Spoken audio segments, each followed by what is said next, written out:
that me?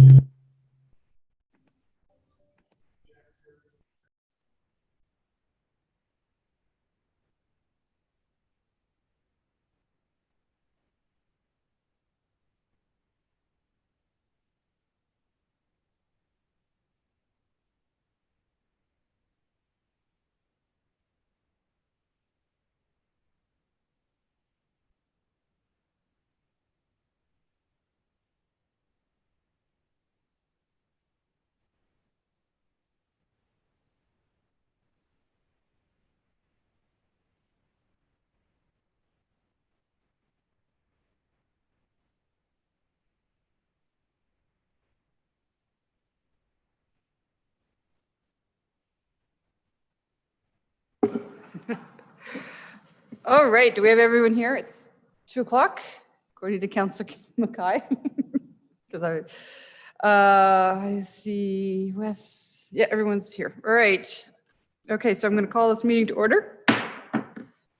Attendance at the start of the meeting is 100%.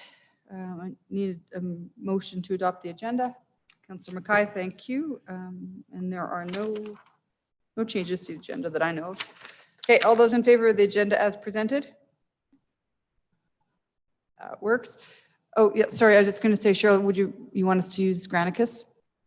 Yeah, okay, so Councillor Watkins, Mackay, and I will use Granicus, and those at home will use the yes, no button in the participants panel. Thank you. All right.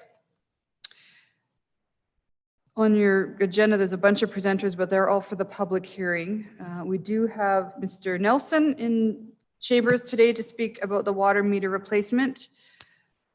So we're going to go with that now, Mr. Nelson. Just so you know, we have a time-specific meeting with a doctor from Alberta Health at 2:15, but I think probably your presentation and any business rising will be done.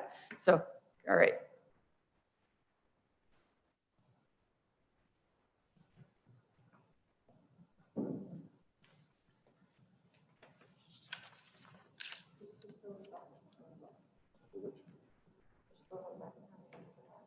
This one?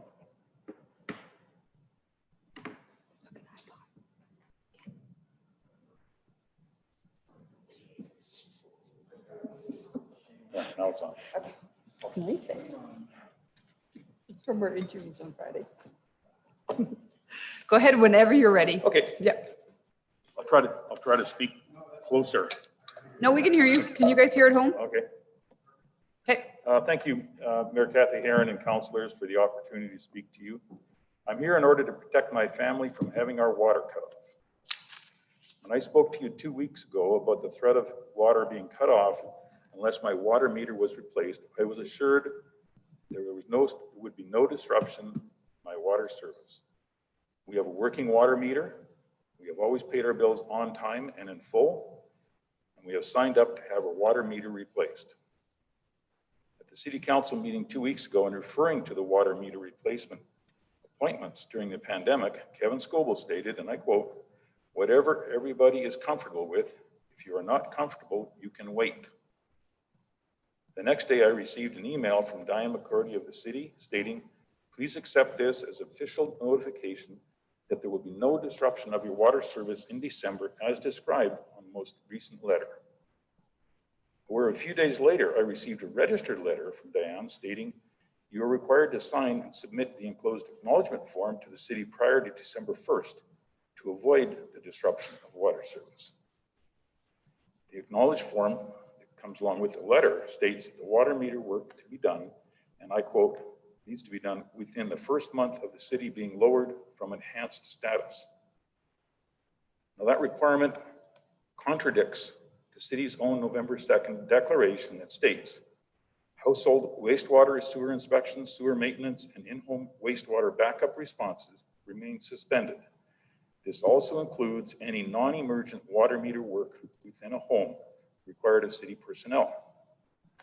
It goes on and states, "Resumption of these services has been approved by executive leadership. However, only upon such time that the city of St. Albert is no longer under a watch or higher rating as per the Alberta Health Services."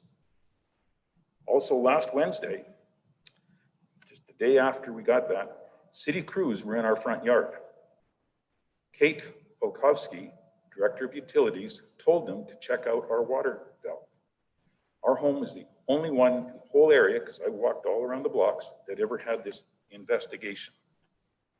I wish to thank the executive leadership for making the decision to operate only upon such time that the city of St. Albert is no longer under a watch or higher rating as per the Alberta Health Services. Also, if the status changes to a higher level after being dropped down, appointments would be rebooked. I need to reemphasize, I am not trying to avoid having our water meter replaced, but the replacement needs to be done in a manner that respects the health and well-being of the citizens. The bullying threats by the city staff is wrong and needs to stop. On a personal note, life during a pandemic is hard on everyone. The constant harassing from the city of St. Albert has escalated the stress in my family's life significantly. According to the City of St. Albert Declaration, water meter work is suspended until the status is open or better. When will the city honor this suspension and stop pressuring citizens to have their water meter work done during a pandemic? Thank you, Mr. Nelson. So my recollection of 2 Mondays ago, it was 2 Mondays ago, I think you were here. And I was just really trying to find the email that we had, but I can't find it right now, was that they won't be coming into the homes when we're on enhanced, but when we drop down to watched is when it will resume. That's what the letter says. Yeah. The City of St. Albert on the website when the utility says when it's in open. When it goes not just enhanced. But what was said at our meeting 2 weeks ago? But either way, we're not in anywhere near that. And yet I've got people in my front yard snooping around and messing it up. I mean, that's ridiculous. I agree that we are still very much in the enhanced and there will be no utility work. I guess when we get to business arising, we can get clarification whether it's open or watch. Definitely not in the enhanced. Yeah. And it's my understanding that all we need you to do is sign a letter that once we drop into that level, whether it's open or watched, then you know, all the threats were, okay, we're not going to do it. And all of a sudden you turn around and less than a week later, you get letters, you know, stating, hey, you got to do this or we're going to cut it off. And then you find guys in your front yard. Right. Does anyone else have any questions? The point made by city administration was, if you're not comfortable, you can wait. Go ahead, Councillor Watkins. Yeah, I just had a question. Like we've been replacing water meters for I think over a year, yep. And we're late into this now with you. I think we have like less than 100, I think, that are playing. So how come we were so late in it with you? Were you just against having your water meter replaced, and now with COVID came and? Well, I think they were getting them replaced, and if I remember, Kate at the last meeting said they had to come up with this alternate, non-standard meter reading program, which only came into place at the beginning of 2020 and probably just barely got started. And then we had a pandemic, which basically kills everything. Okay, thanks. Any further questions from council? Go ahead, Councillor Hanson. Thanks for coming and telling us what happened. I'm just wondering if would this have been a form letter that possibly went out? Or maybe that's a business arising question, but that just didn't get caught in the, it was a timed letter that didn't get stopped. Yeah, we'll ask our administration that one. I think I'm unable to answer because I only get one letter. Yeah. Now I will say this, that all letters from administration have never been signed, which is a very problematic situation for. Sorry, say that again. They've not been signed. They just come out as a letter with. Okay. They're not signed by whoever sent them. Okay. All right. Can stick around. We're gonna go to business arising, and Councillor Hanson, your question to Kevin or Kate, she's here too, was this a form letter that went out by mistake, or is that kind of your question? Okay, Kevin. To my knowledge, there's no mistakes with the letters. Can you say that again? To my knowledge, there's no mistakes. It was a letter sent to the remaining customers that have not had their meters installed.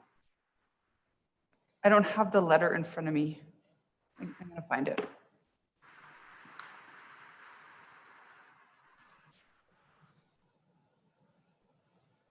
Or maybe can you just say what was in the letter? Is Diane there?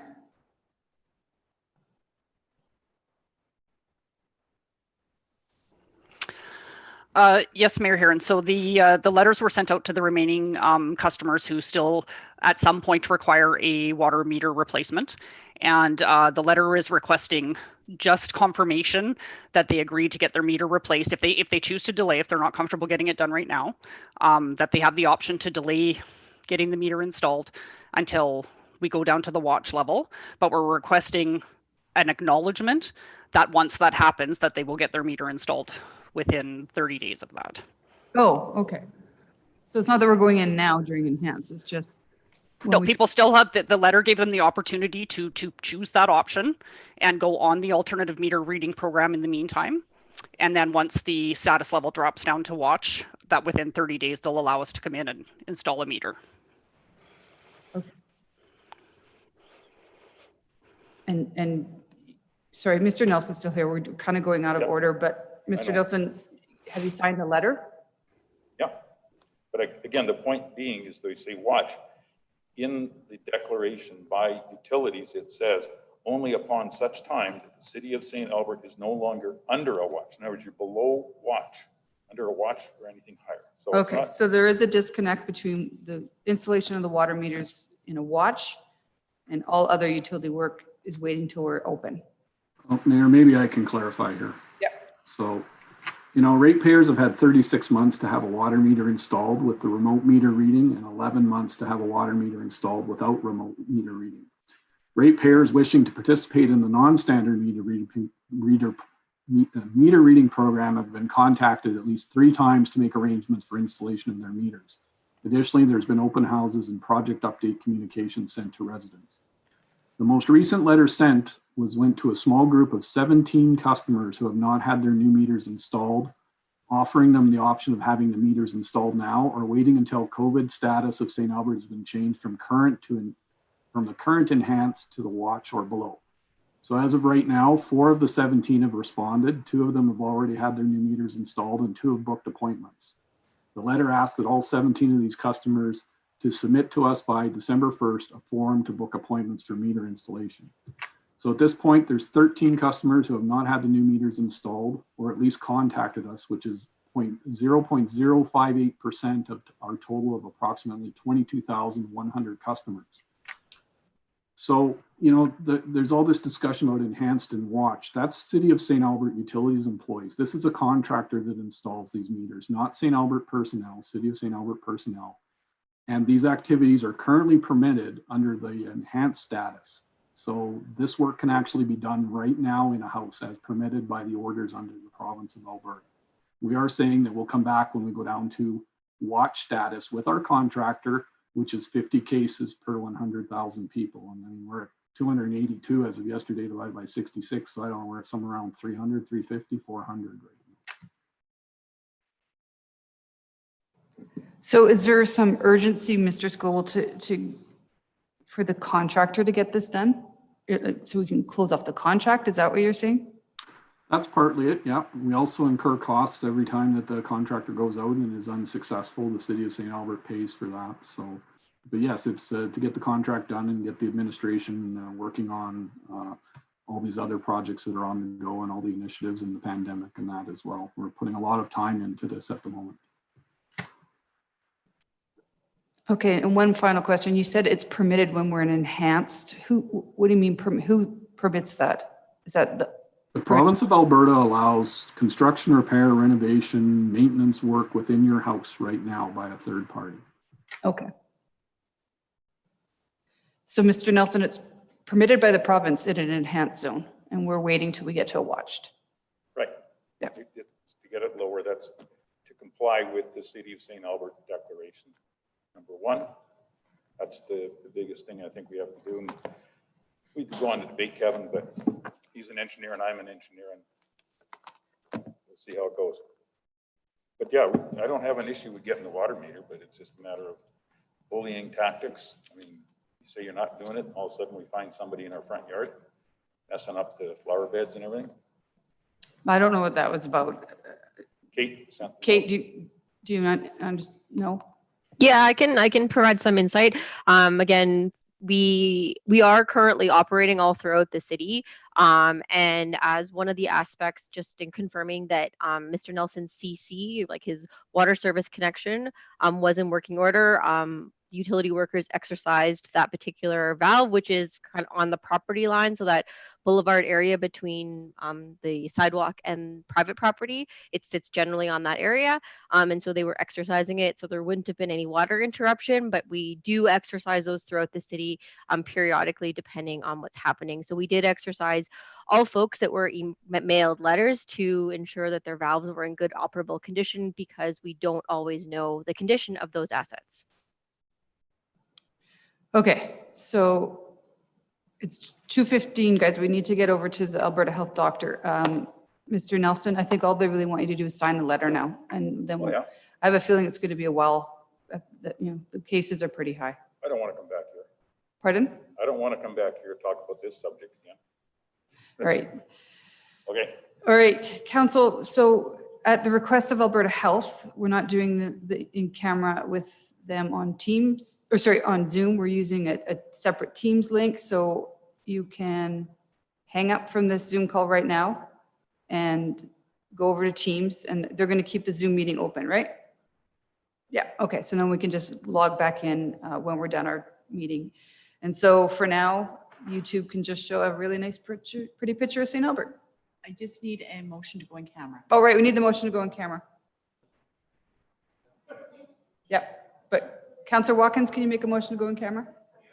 Okay, Councillor Watkins said he'd do that. So I don't have council members. I can do it if you want. No, It's on no, ground. Wes and Jackie and Sheena are gone. Can I get their vote in Teams? Okay. Okay, so right now you've got Councillor Jolly in favor, correct? You got Councillor Watkins, Councillor Mackay, and Councillor Heron, and I will confirm with the other two when we get to Teams. Sorry.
Mayor, are we just waiting for the council mic to be turned on to start?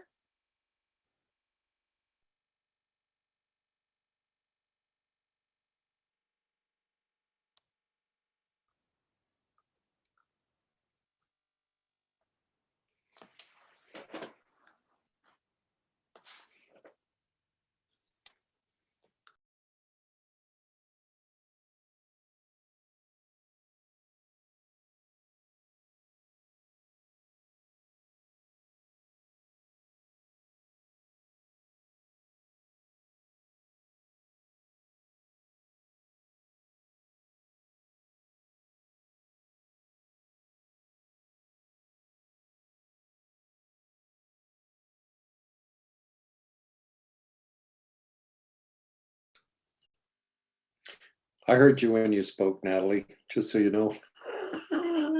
Great, thanks, Wes. I got the same question. Yeah, I was like just staring.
So for those of you at home, we're just waiting to get the feed going again and get council chambers unmuted.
It still says this meeting is in recess, so.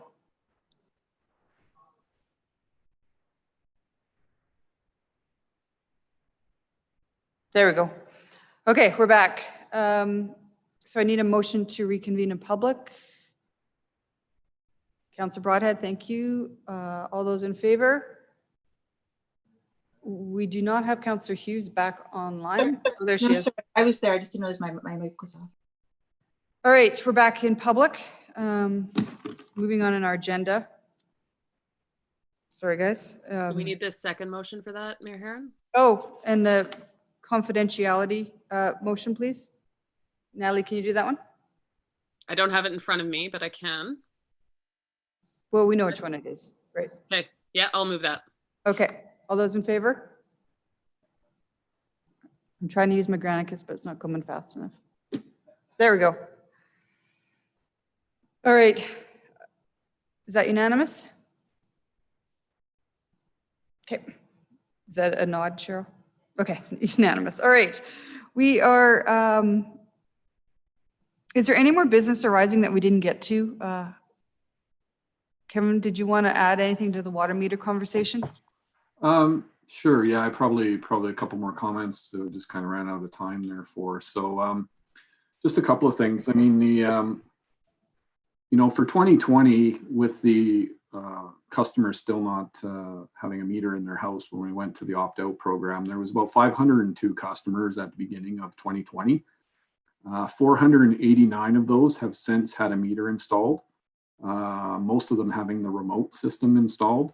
So that leaves us with the 13. So with this year's outstanding residents, all but 2.6% of them are resolved.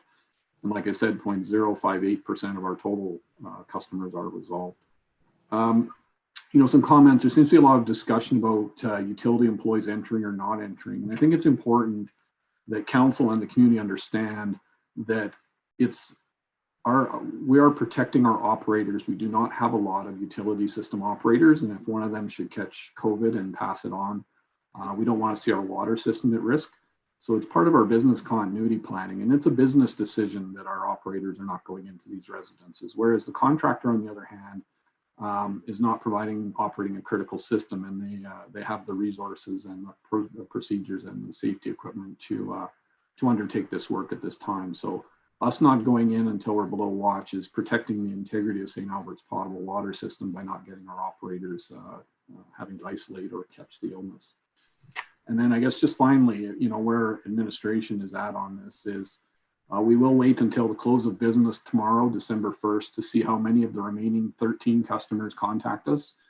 For those that do not, one final letter will go out to advise that if access is not granted to install new meters by a deadline date sometime in mid-December, their water supply will be turned off. This final letter will not again offer the option of delay until a later stage of COVID, since those two customers will have already failed to acknowledge or respond to the offer we've already made. So that's administration's comments on that matter. So essentially, all that residents have to do is sign the letter. That's correct. Seems pretty simple. All right. Thank you for your patience, Mr. Scoble. We are now, and anything else, Council? Okay. Consent agenda. Can I have a member of council make a motion for the consent agenda? Thank you, Councillor Mackay. That the recommendations in the following agenda report be approved. 6.1, regular council meeting minutes of November 16th, 2020.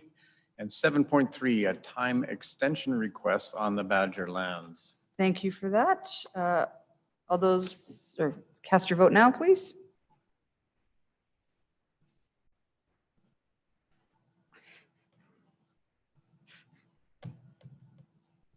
Who's zooming in the camera?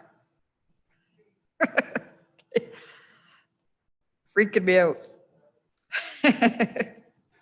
Madam Mayor, did you want us to use the chat for, or is the hand up? You open up participants and there's a yes or a no button. Oh, okay, that's what you want us to do. Yeah. Okay, sounds good. So I see Councillor Hanson is in favor. Councillor Hughes. Are we all done now? Okay, so is that unanimous? Okay, passes unanimously. All right. Adoption of the minutes was on consent. All right, now we're going to Recovery Task Force. Jason and Sue, how are you? Good, thank you for joining us. And Sue, sorry I didn't respond to your, was it a voicemail or a text on Friday? Okay.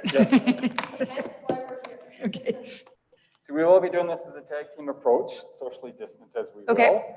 Madam Mayor, councillors, my name is Jason Cripps. I'm the President and CEO for Alberta Forest Products Association. I'm joined with my co-presenter, Sue Monson, who's VP of Community Development with Melcor. We're really thrilled to be here on behalf of the task force. And this is really just an interim update report on the process that we've embarked upon since spring. So I think Trevor Dooley is running remotely the slide deck, so I can maybe just ask him to hit to the next slide. And the next slide basically showcases the task members. And I think what's really important to recognize as well, we're all representatives and residents of the city of St. Albert, the great city of St. Albert. There's a really excellent cross-section of business, social, and community leaders that represent the task force. So on behalf of the task force, I'd certainly like to thank council for setting up this process, and it's been a very informative and valuable process, and looking forward to seeing it through. So next slide, I'm going to actually hand I'll just off. interrupt you for 2 seconds, Nick, Yes. because Alan Tom is here too. He's just down here. Yes. Because he's Sorry, next, Alan. but just, there's 3 members of the task force here. Just thought I'd point him out. Thank you very much. Thank you all for the work you're doing. Okay, Thank keep you. going. Okay, I'm going to actually turn it over to Sue, who's going to run the next couple of slides and talk about the conceptual plan and the journey that we're on. So Sue, over to you. It shows the notes. There we go. Good afternoon. I'm Sue Monson. As you know, thank you for the introduction, Jason. So this slide, sorry, yeah, we'll go back. Okay, so this conceptual plan, there's a lot of words on here and they're tiny, but I'm not going to read it, obviously. But I just wanted to let you know that this is the plan that kind of guided the work that we've taken so far, and is going to kind of lead us into our next, the next work that we're going to continue working on and working through together. So there's just a few things I wanted to highlight on here. Under the guiding principles, some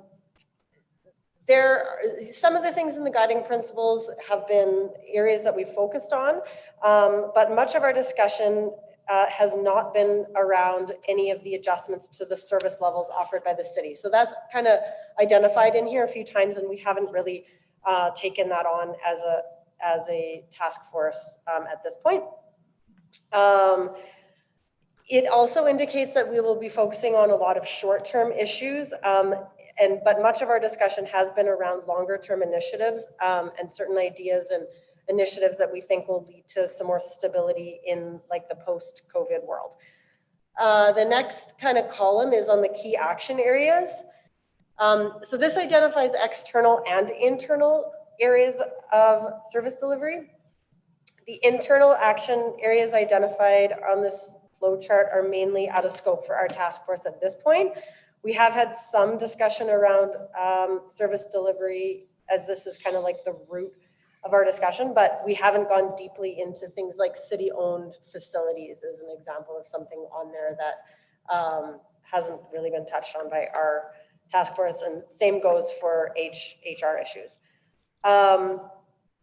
Under the primary objectives column, I'd say this is sort of where we're spending a lot of our discussion time now, and we're still working through some details. So we've had lengthy discussions and some analysis, but we haven't arrived at any main action items that clearly identify the city's roles, responsibilities, schedules, costs, etc. So we're not really in a position yet to make any solid recommendations until we have a real understanding of the resources required in that category.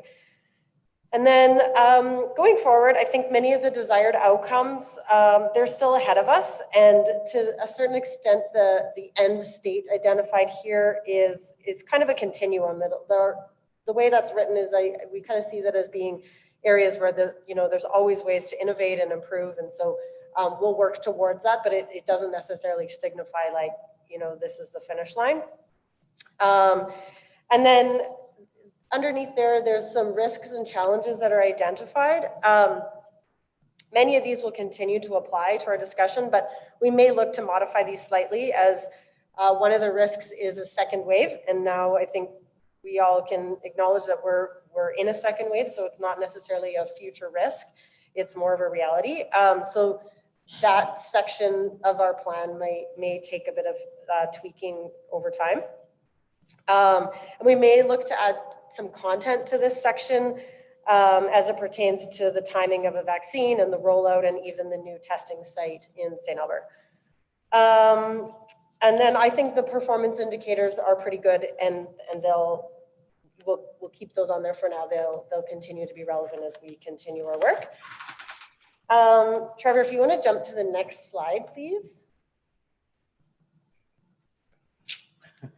So just quickly here, this is the vision and mandate. So our first task really was establishing the vision for our task force and confirming the mandate. So the vision is we're acting as a catalyst for economic and social resiliency by supporting innovative approaches that enhance community connection and sustainability towards a future where all St. Albert residents and businesses can thrive. The mandate is right below, and I just wanted to note that the mandate was something that was kind of given to us as a task force, and from the mandate, we worked towards a vision statement that was representative of, you know, the people and their contributions to the task force.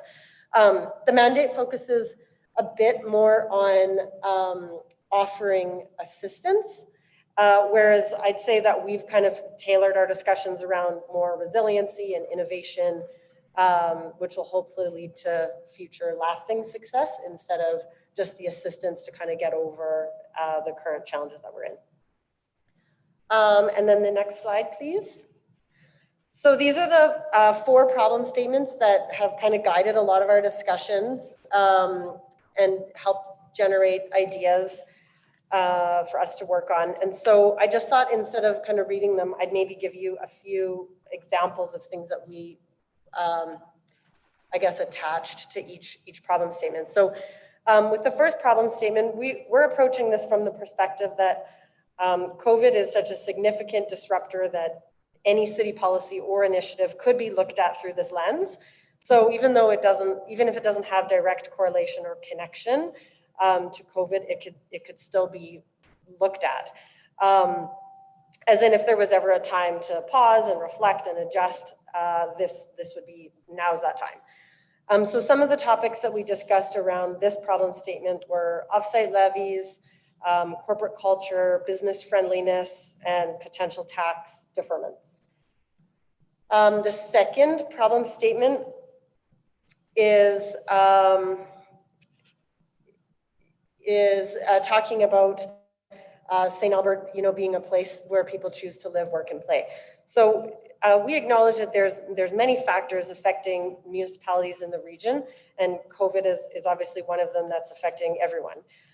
There's other things like the economy and regional growth strategies and climate strategies and many other initiatives, and so COVID kind of just adds to that, the challenges that everyone's looking at. But every municipality in the region is affected by COVID, obviously, but there are unique challenges and strengths that can be leveraged during the recovery. So in many ways, St. Albert is a partner with other municipalities in the region, but in some ways we're also competitors. We're competing for business, residential investment, growth, that sort of thing. So we talked a lot at the task force about wanting to make sure that we're not losing sight of the strengths that St. Albert already has and to capitalize on them in every way possible. So we're definitely not advocating to reinvent the wheel in St. Albert, but rather like fostering an environment for market forces to be able to thrive. We cannot create the economy, but we can create a friendly environment that's open and welcoming to the changes of the market forces. So examples in this category were reviewing the offsite levy policy, cutting red tape, promoting St. Albert as investment ready.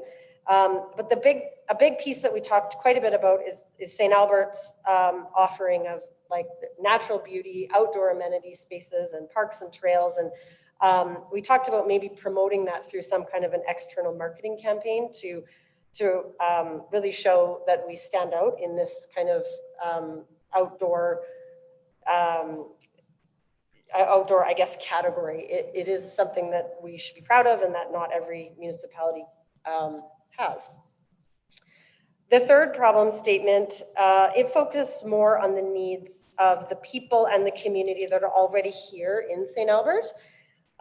We've been receiving data and info to help determine how we can best make use of our resources to maximize the delivery of services to those most in need. Some examples of this are allowing for pop-up fire pits, skating on the river, and really importantly, we've talked quite a bit about coordinating resources between the nonprofit social service providers and finding some efficiencies there. And the last problem statement, it also speaks to finding efficiencies, improving communication, transparency, connection. And examples of this in this category range from kind of grassroots, community-led initiatives like community gardens, and also enabling outdoor patios for businesses. So those are, I just wanted to highlight a few examples of what we're talking about in each of these areas. So for the next couple slides, I'll turn it back over to Jason, and he'll take you through the rest of the presentation. Perfect, thanks, Sue. So really, as Sue mentioned, we've taken those problem statements and actually have now started to articulate our desired outcomes. We've been able to bundle them after a number of meetings into, I think, 4 real clear desired outcomes: accessible service and programs, accelerating growth and investment and financial diversification, social sector and business resiliency, and community connectedness, vibrancy, pride, and sense of self-belonging.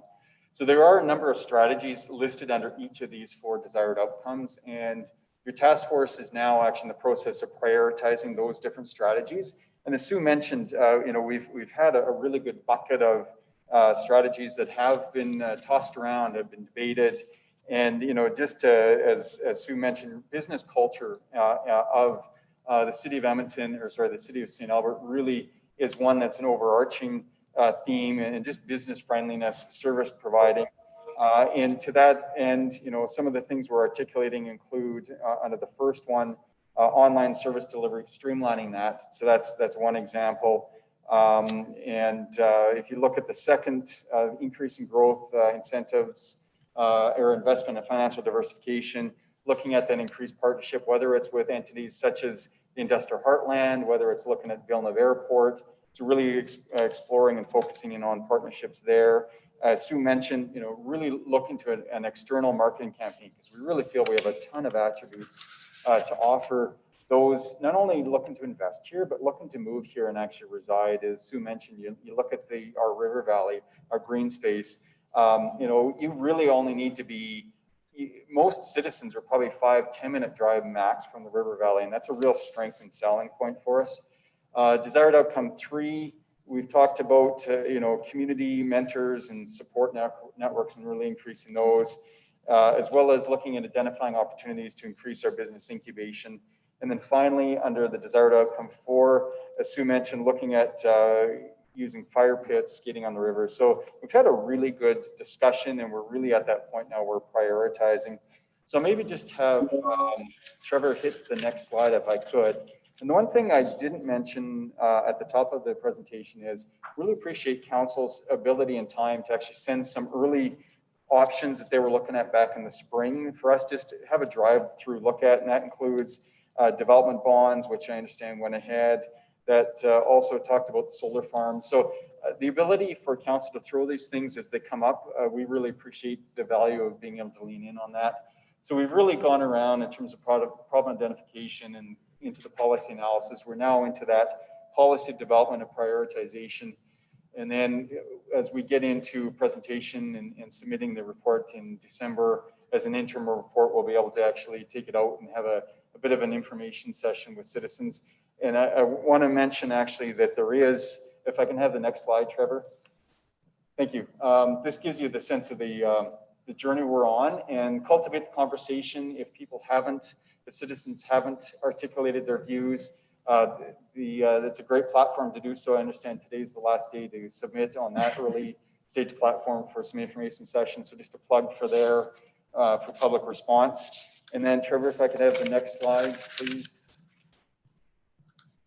So interim report will be into council December 21st. Obviously going to be looking at a gap analysis with feedback from the engagement that we'll be undertaking, and then into further planning and implementation from there. So council, that is your interim report. I don't know if you have any questions of Sue or I, but that pretty much covers it. Thank you. So I'm glad you appreciate us sending you stuff to have a quick review over. I'll send you the entire operational review from Ernst & Young. You guys can have a good look at that one too. It's 200 Here for pages. insomnia. Alan doesn't have to read it. Any questions of a member of council? Look at that, nothing. Jackie or Ken, do you want to say anything about the committee? No, I just want to thank, well, obviously, I will say something. I can't start a sentence by going, no, I don't want to say something, then keep on talking. But I mean, I just want to thank Jason, Sue, Alan for all your work, and all the other committee members that are hopefully watching glued to their tablets or whatever form they're watching on. But I just want to extend my appreciation for all the hard work that you've put in to this point. And just as you were going through that and you were identifying the strategy prioritization, I realized that I had not completed that exercise yet, so I had just had to send it in. So I thank you for the reminder. Anyways, thank you very much. And I don't know whether Councilor McKay, actually, I just did mine about an hour before getting here. So. Okay, well, so we can all publicly apologize to Karina, and we won't ask Sue if she's done hers yet. She was an early adopter last week. Oh, okay, yeah, right. right. As soon as the email came in, I did it so I wouldn't forget. Yeah. There's a Wham song called Guilty Feet, Got No Rhythm. Nah. Jackie, I'm sorry. Jackie, do you want to add anything? Yeah, just my thanks to you guys for taking time out of your day to provide the interim report. I think it's amazing that we've been able to distill it down to some, tangible actions, which are going to be really useful going forward. And it's been a lot of great, thoughtful conversation all the way along. And also can't forget our awesome staff and support, Trevor Dooley and Christine Anderson and Karina. It's been really, they've been, carrying the lion's share of getting all this put together for us. So thanks to everybody. And it's been my pleasure to work with you. All right, thank you. And actually, just as we close, just to echo Jackie's comments, huge shout out to the staff. They've been great support all the way through. So thank you very much to administration. I think they see value in the work we're doing. And I'm not going to say thank you again, but well, I am actually, because I have to, because this has been super amazing. Actually, the group of people that we've gathered together in that room are very dedicated. We barely have absentees, and they're very thoughtful in their process. And I have a feeling, and I don't want to speak for you, but you're excited about the work we're doing as well. So yeah. So thank you guys. We will have the report on December 21st then. Awesome. Okay. Thanks. Thank you. Have a good night. All right. Okay, Councillor Mackay, you want to receive it as information? Yeah, I'll just read it in that council received the Recovery Task Force presentation attached to the agenda dated November 30th, 2020 as information. And I don't have to say anything more. No. All right, call for the vote.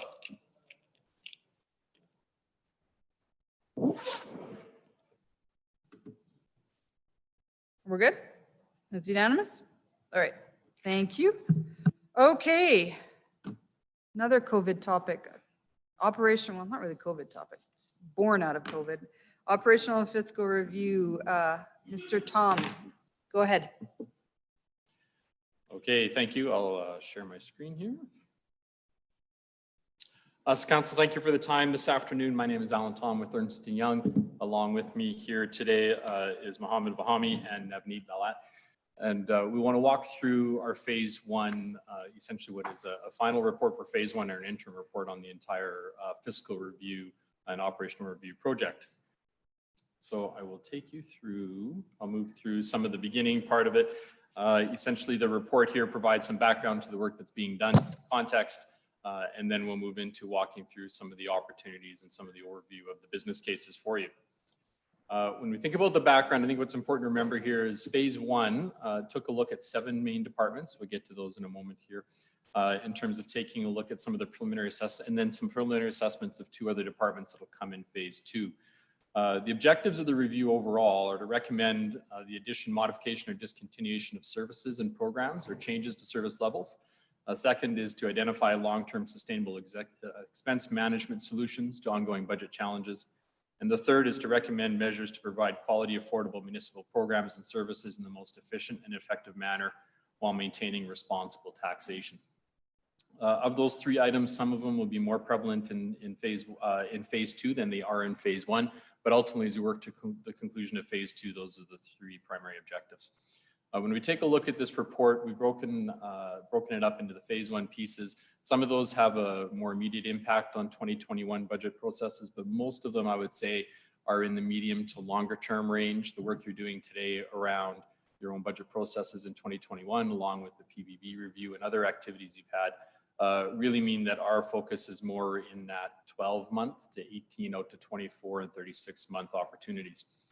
What we have done is taken a number of opportunities already that the city was looking at, and we've taken a look at those. In many cases, those opportunities the city was already pursuing have moved on in their normal course of manner, and the city continues to implement those at varying stages. And many of those are not included in this report. In addition, some of the opportunities that are identified in this report are things that have come forward as the city has undertaken other reviews. You'll see that in the consideration section. The city's done third-party reviews already. It's had other audits done. It's had internal reviews that your staff has completed, as well as opportunities that have been brought forward from your departments along the way. And so a combination of those are in this report, as well as opportunities that we've identified as we take a look at the programs and services being offered, our own understanding of the landscape across Canada and other similar municipalities of size. In terms of some of the objectives of the review overall, it's broken out into about 5 main areas. Service delivery review.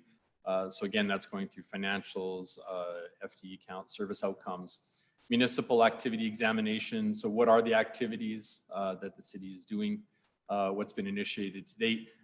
And what can continue? What fits within leading practices and how might you adjust those?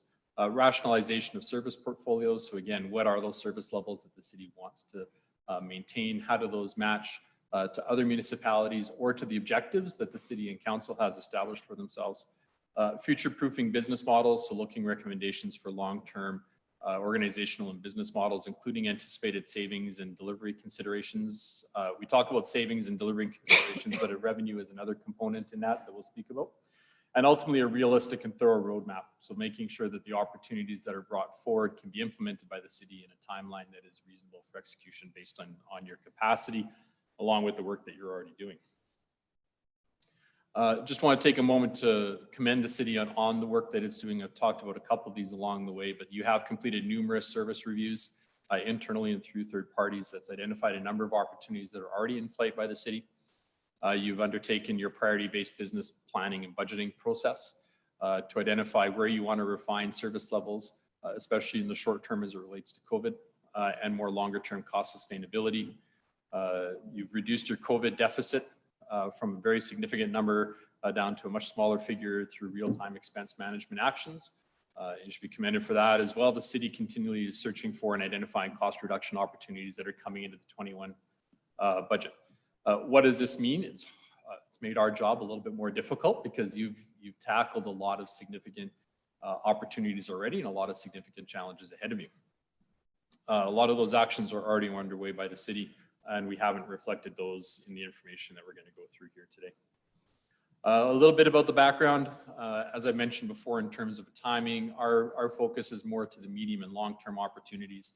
Our general approach goes through understanding the work that's been done and the current economic climate and operations and services at the city. We gather data, we interview administration, people within the city that are delivering those services. We take a look and we scan against other jurisdictions and some of the other experiences that we have. And then ultimately we evaluate a series of opportunities and narrow them down into items that we'd like to bring forward in terms of business cases for administration and council's consideration.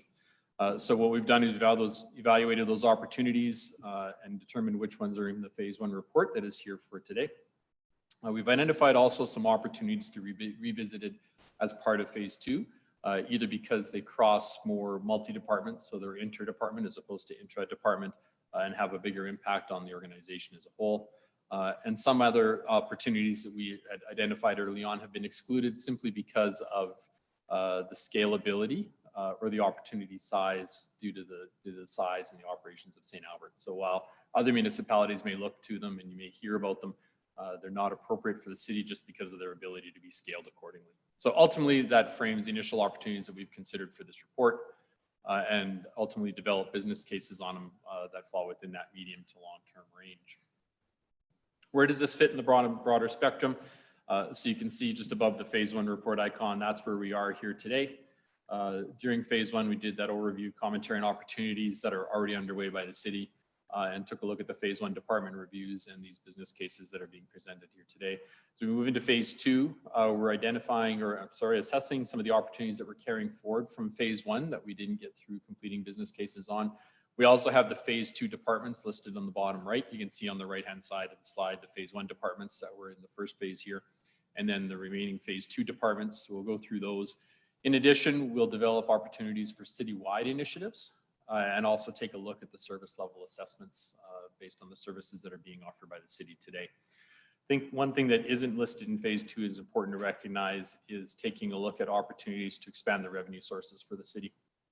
As I mentioned earlier, you've already undertaken a lot of work in determining where you can save on budget, where you can cut costs, where you can streamline and lean things out, and you've taken a look at your service levels already to a preliminary extent. You can reduce only so much until you start to impact and to where there's no opportunity to find additional expense savings. And in order to promote sustainability and maintain service levels, and even enhanced service levels, you need to consider where there's additional revenue sources for the city to grow that in. So when you take a look at historically, the tax levels have maintained relatively consistent in terms of their growth, but the revenue sources for the city need to grow at a faster rate than they have been now. And that means really taking a look at other revenue sources, not in terms of just cost recovery from programs, but where you can actually drive sustainable revenue to the city and help to maintain the level of taxation for residents while maintaining your service levels and being able to move forward in the direction and the objectives and goals that council wants for St. Albert. So with that, I'm going to pass it off to Mohammed, who will walk through some of the business case opportunity overviews. Great, thank you, Al. So the rest of our presentation here presents the business cases we developed coming out of that current state assessment, which were stakeholder consultations and document reviews and a jurisdictional analysis of leading practices. The business cases explore the improvement opportunities in detail, and a cost-benefit analysis has been done where it's applicable to illustrate the net budgetary impact for the city of St. Albert. You previously would have seen a list of opportunities we're going to go forward with, and in a moment I'll give you a high-level overview of the cases that have been created. All opportunities identified are some combination of technology-driven modernization, process improvements, organizational realignments, business model changes, and or alternative service delivery considerations. Over the course of our work in phase 1, we learned that in some cases you're already actioning some of the opportunities, that some would be impacted as part of a broader regional programs, or some require just further analysis due to the impacts, due to the analysis that we're going to have from phase 2 departments. So some of the detailed business cases have not been developed for these opportunities, but the summarized one-pager was provided to council. So at this point, we have not attempted to prioritize the business cases as part of phase 1, and we haven't assessed the city's capacity to undertake all of the initiatives that's going to need to be done through a prioritization exercise during phase 2. So why don't we move on into the next slide, Al, if you don't mind. So this is the high level list of business cases that we came forward with, and they're put on a matrix in terms of the timeline to be able to realize them and the net budgetary impact cumulative between 2021 and 2023. I'm going to walk through these, but once you have an idea of what those cases are, this is a helpful tool to try and understand to assist in the decision making and the prioritization that'll come during phase 2.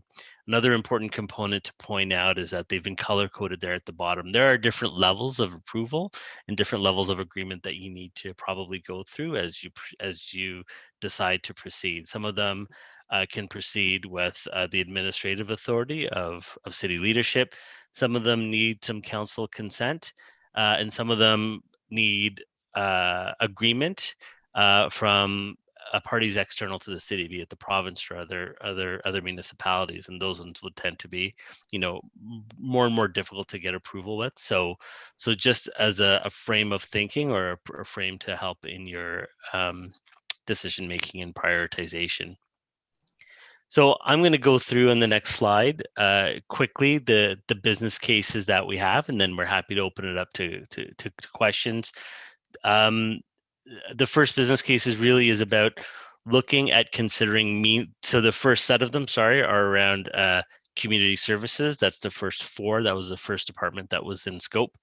Means testing for counseling services. So this is the opportunity to perhaps have some kind of a sliding fee scale for individuals that have received counseling services, so that means are tested for those that access that services, and the opportunity to recover costs from those that can afford without prohibiting accessibility to more low-income individuals.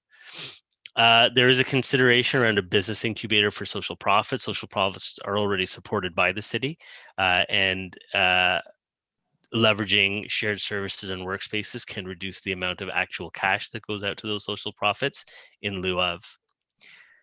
There's an opportunity to look at the library delivery model. And so reviewing how library operations work, not management, but operations, and particularly opportunities around greater shared services and collaboration on the back office can allow us to optimize the expenditures that go into the library system. Finally, there's the Arden Theatre ticketing system upgrade, and this is one where the city has already started to make progress on replacing the ticketing system to something that will allow for a greater opportunity, greater productivity across the city, not just with the Arden Theatre. The next area that we looked at was economic development, and there were 2 specific opportunities here. The first one was on a refresh of the economic development mandate that the city has. So this is really about updating that mandate to really clearly identify and articulate the strategic goals for and align that with the overall vision for the city. So this includes a framework and leveraging any key performance indicators that may exist, and really understanding what organizations are responsible for what, and specifically what the city's role is in economic development. Shared workspaces, this is similar to the business incubator opportunity in that there might be opportunities to support the business community by using some of the back office facilities and services that the city utilizes to be able to efficiently support local businesses. Next is the future of work, and this is from the Office of the CAO.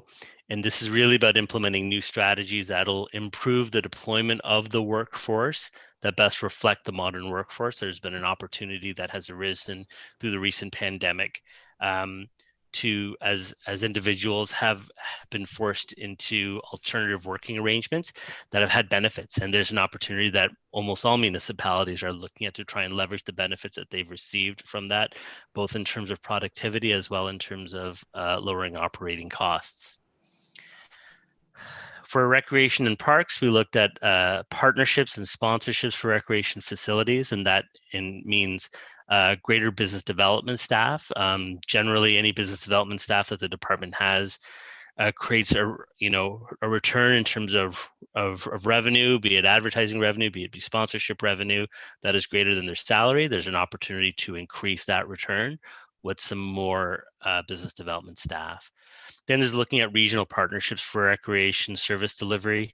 That opportunity is about working with area municipalities to work together, to collaborate, to be able to leverage each other's infrastructure and assets as it relates to recreation and parks, and as a starting point at the very least to increase revenue, starting with non-resident surcharges for greater revenue. something that is common in other municipalities across the country as well. For transit, there's looking at handy bus service review and trying to have a better view of how that can be co-delivered in light of the RTSC. When it comes to strategic services and information technology, we had a number of opportunities. Relooking at the operating model, one that more internally focused, so this is one that's obviously very internally focused, is allowing for SSIT core service principles that enable the department to improve its ability to deliver on its mandate, to be more transparent in how it operates and have a very client-focused operating model. There's alternative service models for the IT service desk. This is one that actually shows a very slight net budget increase. Normally, when you look at alternative service models for IT services, there is an opportunity, but the scale here kind of prevents that. So while there is a marginal increase in the actual budget expenditure for this one, there's a significant increase in the level of service that city employees would get and that city departments would get that would lead to significantly more productivity as you were to continue in their work. Continuing with strategic services and information technology, there's the shared services model for audiovisual resources. Audiovisual resources are in a few different areas of the city, so there's an opportunity to consolidate that for a more efficient deployment of resources and greater productivity. There is the centralization of marketing and communications functions. Currently, those are functions that you will find in different parts of the city. Centralizing them can allow for greater efficiency and a better deployment of resources. There is an opportunity to look at your IT cellular device policy, either through having approved vendors through a procurement process, or as most organizations have, a bring your own device policy for cellular devices can reduce the burden of having multiple assets or phones floating around and having to manage that and reduce operating costs. Finally, there's improved integration of department and corporate plans. This again is really about having a very clear alignment, very clear updated master plans and business plans that are well aligned to council and council's priorities. Not to say they're not right now, but a framework for that provides a level of transparency and better managing and monitoring of performance of the city and its departments. For environment, it's the continued environmental stewardship to make sure that there's a prioritization framework and there's a focus on building capacity and assessment, that it's resourced appropriately. As some resources are coming to the end of their funding, there's a business case to continue funding for them as they bring in revenue dollars through grants for environment-related activities, and to have very clear policies and how we apply them. Excuse me. To the city's operations and decision making. With respect to emergency services, there's an opportunity to look at the dispatch model. There are dispatch centers. There's looking at a modified model for the 2 dispatch centers and contracting out of fire services. There are regulatory and technology changes that are emerging. It is a trend across the country to look at trying to consolidate our dispatch services. The city is already partway down the track of costing that out and going to market to really understand what the impact of that is. So the city's commitment to doing that has already progressed. There's an opportunity to look at fee schedules. There are often fees that emergency services provide for false alarms, for inspections, for different processes. There's an opportunity to revisit that fee schedule to make sure you are charging fees for the right things and they're at the right level in comparison to other municipalities. And finally, and most significantly, when we are advising cities across the country on how to be more efficient and stretch their dollars a little bit more, we often find that a focus on transforming our procurement function is at the top of the list. That means going to a procurement model that focuses on category management, which is looking at different types of purchases and making sure that you are managing them in groups in different types of purchases, and going through a strategic sourcing events to be able to build out those contracts in a more collaborative, strategic manner across the organization. That traditionally can reap significant benefits on our spend, both operational and capital, and that's why you will see that that's here. This is a very brief overview of the business cases that we've just gone through. What we're trying to achieve through these reviews is significant for both staff and residents, and it really requires the efforts and commitment from everyone, including council, to carry these forward. There is a second phase coming through. We only covered half of your departments in the first component that really only cover about 32% of the city's total spend. The other 68% will come in phase 2. And the other thing about phase 2 is that we will really be able to then get into the level of data that allows us to assess a lot of these opportunities from a cross corporate lens, which is where the opportunity will really lie. Unless Al, you have any other anything else to add, we're happy to open the floor to questions. Anything to add? Nothing more to add. Okay. I see Councillor McKay's already signaled his intent to ask a question. Just an easy way of doing it. If you're in here, you got Granicus, you can just line up. A couple of questions in relation, and I'm focusing more on the last one, Mohammed, around the procurement policies. And in Ernst & Young's kind of scan and your previous involvement you have with other municipalities across Canada and maybe even North America, have you seen any examples of any regional policies of kind of procurement so that we can look at how do we do it from a regional sort of, we all have, we all have to buy our gas. Can we get a regional benefit on that? We all need to have IT. Could we do it better as a region? Is there any examples that you're aware of? Yeah, I'll ask my colleague Navneet to kind of weigh in a second, but I'll start by saying there are some examples. So just so you all know, I'm in Toronto, so I live in Ontario. In here, we often see areas around fuel as purchasing as an area where there's a lot of group purchasing, particularly the ability to leverage contracts with the province, who often also buy a lot of fuel. So the ability to do that, the ability to leverage on vendors of record and approved vendor lists are all components of that type of stuff. I'll say that when it becomes, so that's often that often happens at the provincial municipal level. In my experience, sometimes the difficulties when it comes to a more regional point of view is governance. When you have that many players to get on the same page with your requirements, sometimes that can be a challenge, but there are definitely examples of that happening. Now, that is only one component, though, of strategic sourcing and category management, as that group buying and partnerships. Nav, do you have anything to add to that?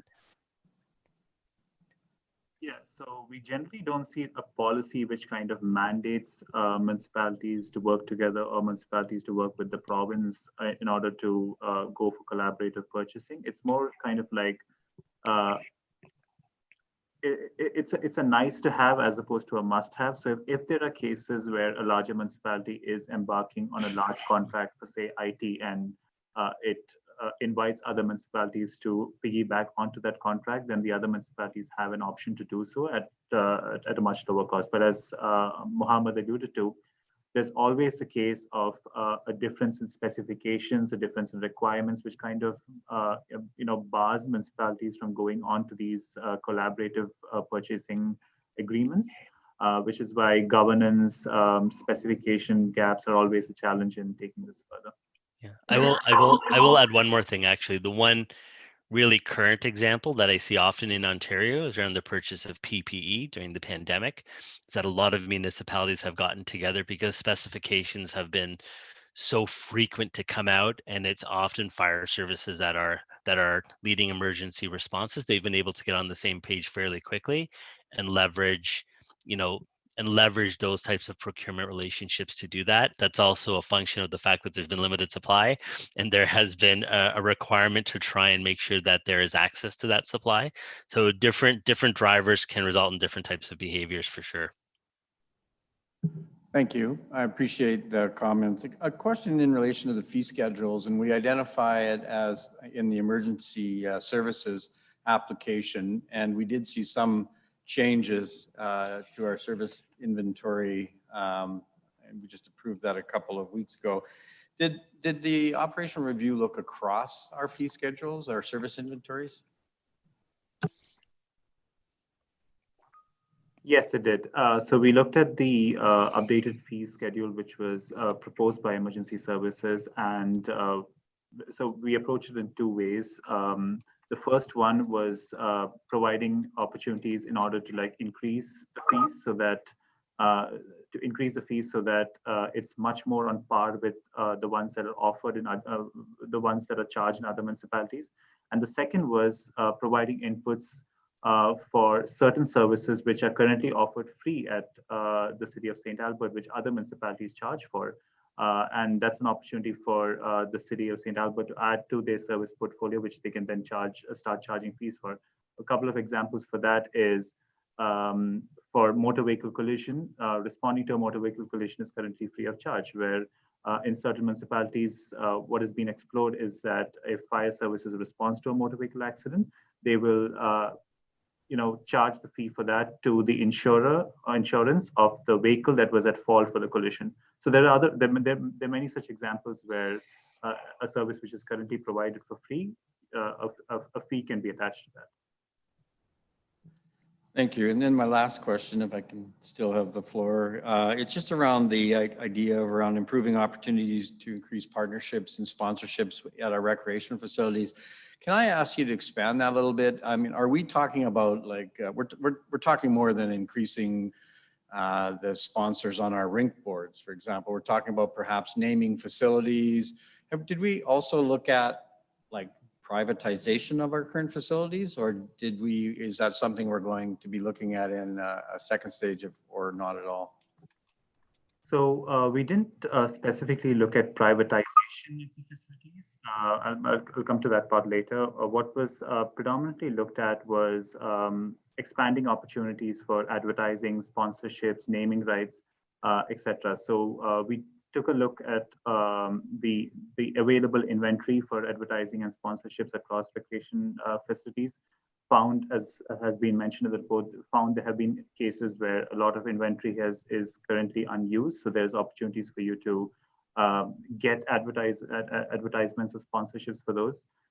There's the entire opportunity of naming rights, which can be explored at the city. And there's a bigger opportunity of looking at how space has currently been used at recreational facilities and understanding if there's a more optimum way to use that space, as in repurposing that to enable retailers to operate out of recreational facilities for the sale of goods or food or beverages and the like, so that it's a much more optimal use of the space that you currently have, which you're not really using.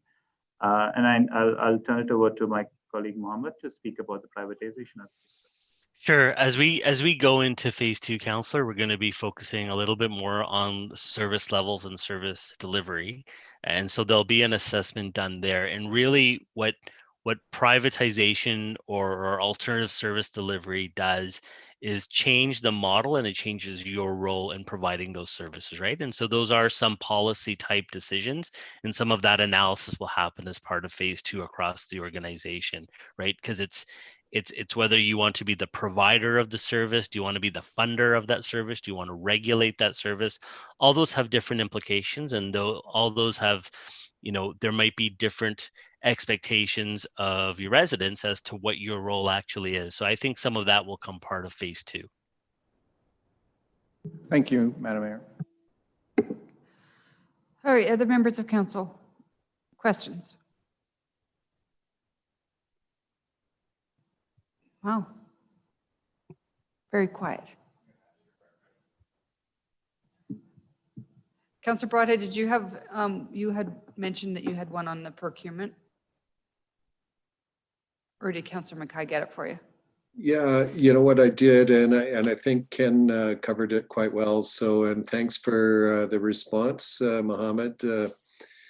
Yeah, I don't think I need to expound on it any further. Thanks, Mayor. All right, Mr. Scobel, next steps. Oh, Councillor Hanson, go ahead. Sorry. Yeah, I think I had my question answered around the library, but I guess the crux of some of this is things like doing a review on efficiency in the library are really long term. Possibly they'll have to go through some legislation. There's a Library Act, there's an MGA, there's all of that. So I guess you know, while this is only phase one, we can sort of confidently say this is something that we're going to explore. It's not necessarily a done deal, but this could be something that we could explore in terms of efficiencies. I just didn't want the library to read this as, oh my goodness, we're part of an operational fiscal review and our governance is getting taken away from us, because that's not the intent here at all. It's really about looking for financial efficiencies within our relationship with the library. Would that be a fair thing to say, Mohammed? Yeah, I think that's absolutely a fair thing to say. It is about your relationship with the library. And when we talk about the library delivery model review, we're trying to find opportunities to be as efficient as possible through our relationship and our obligations to the library. And one suggested one here that we've seen in other places is to have a better integration of our back office. So do we need an HR department at the city and an HR department at the library? Do we need an IT department here as well as at the library? Maybe those are, I mean, there could be nuances that are there, but there's also very likely some opportunities to work a little bit more collaboratively to reduce the cost of service to your residents. And that's that's the spirit of what that business case and that opportunity is for. Thank you. All right, I had one quick question about the potential revenue that we could generate through recreation. You're suggesting an avenue to explore would be non-res fees.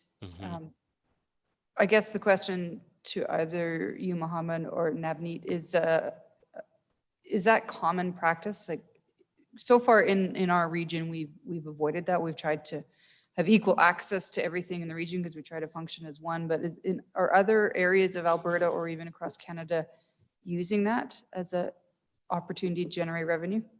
Yeah, so I'll ask Nav to chime in on some examples, but definitely we've seen it in other municipalities. Nav and I did some work for the city of Brampton in Ontario, and that is one where they're under the region of Peel. There's a regional level of government, but there are municipalities, lower tier municipalities under it, and if you the parks component of it is specific to each of those lower tiers.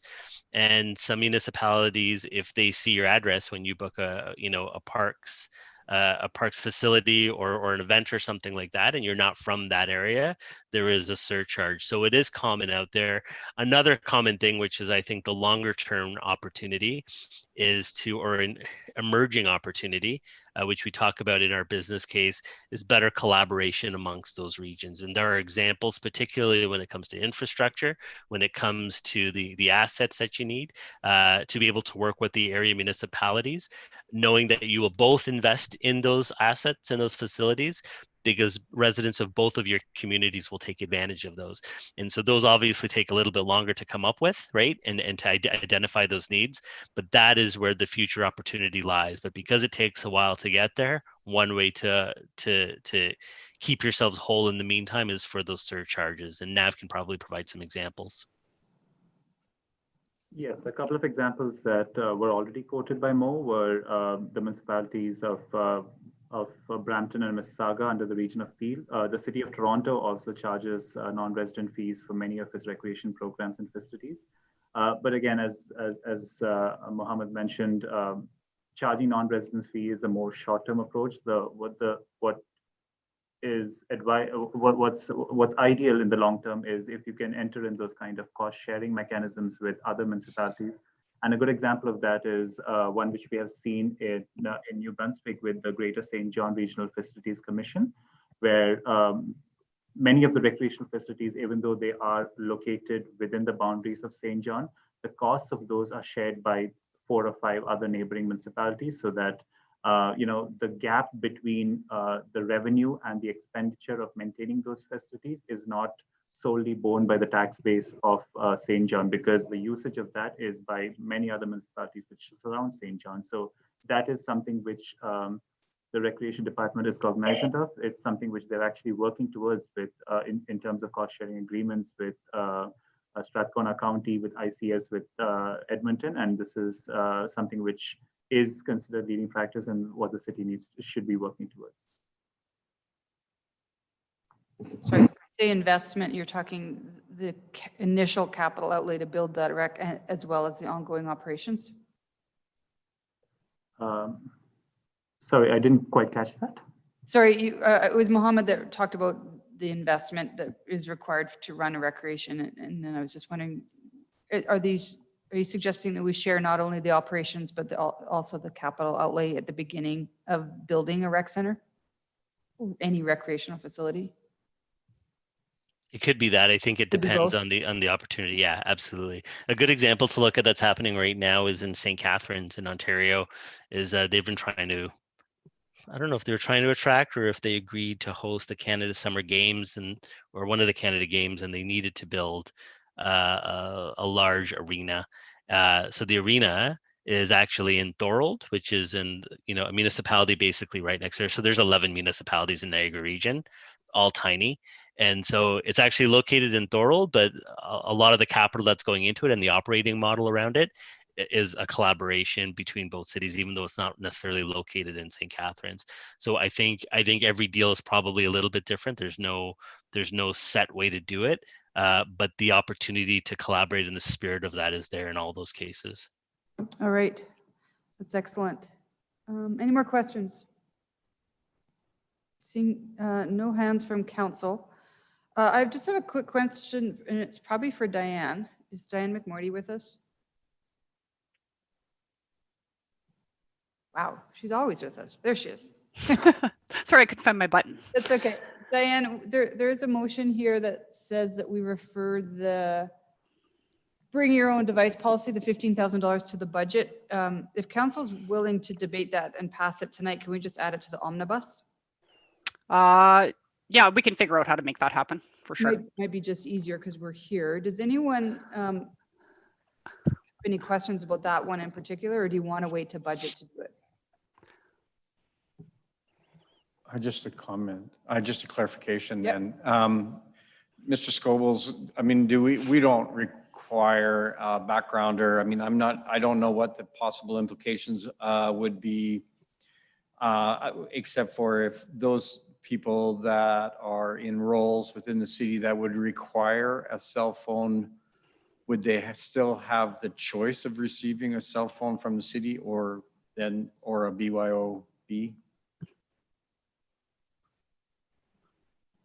I'm not sure. We'd have to look into that, I guess. I mean,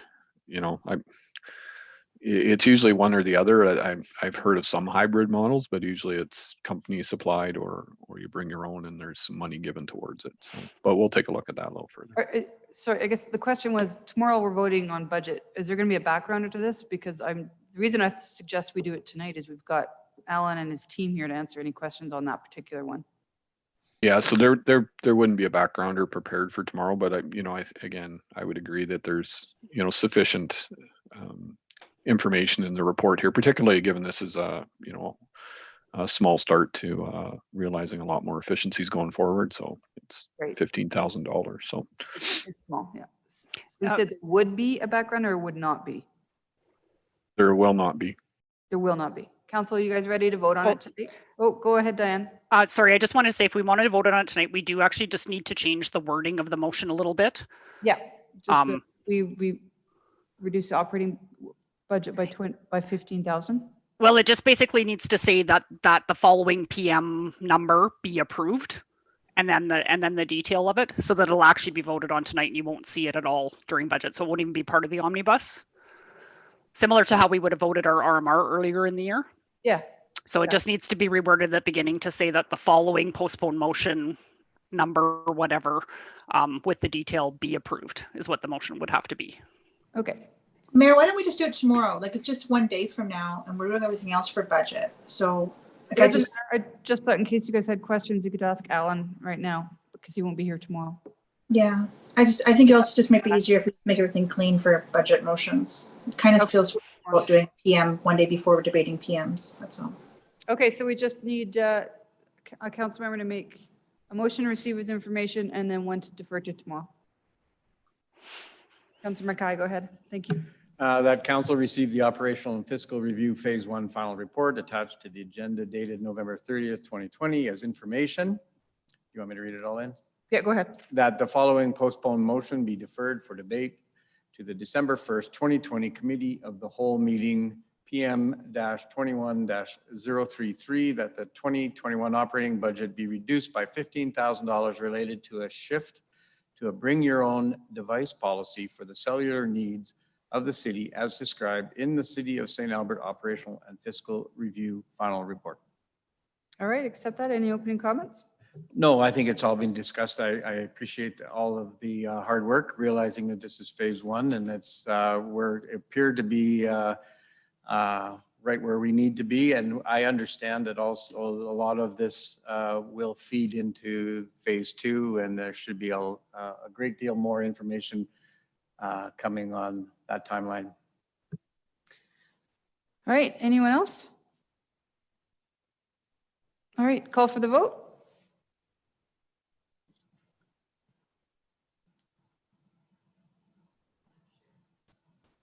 Oh, yeah, there we go. Okay, and voting's closed. Is that unanimous? All right. Okay, it is 4:21:23. Let's take a break. We've been at this for over 2 hours. Let's try to get back in our chairs by 4:35 and we can try to get the in camera. I don't know if we'll be able to get it done before the public hearing. So see you guys back here at 4:35. Luke will give me hosting authority and I'll make a breakout room for the in camera. Pardon? After the break, yeah. Because we have a public hearing at 5. All right. See you in 10 minutes or whatever that is.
Kevin, are you there?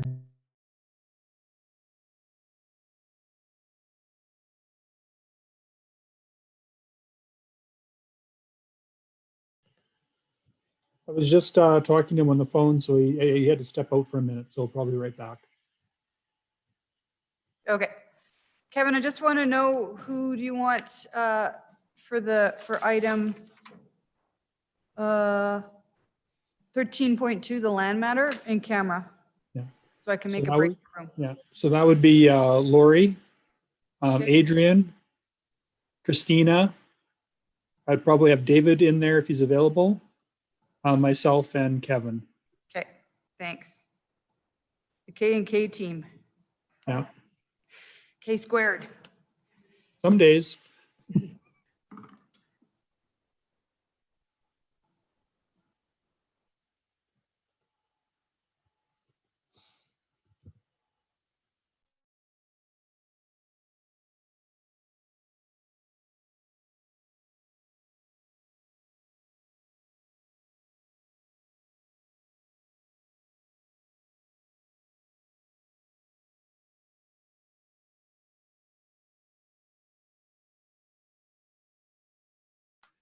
Did I see Lori Scott there?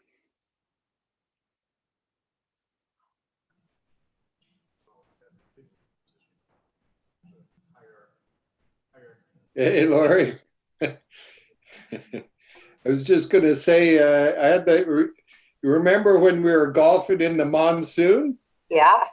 I finally participated in that bottle of wine that we got as a result. That was brought back good memories, despite only getting in. What did we get? 3 holes in, or something like that?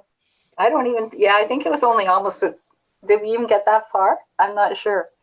I can't remember. All I remember is being very cold and very wet. Yes, I agree with you there. Good time though.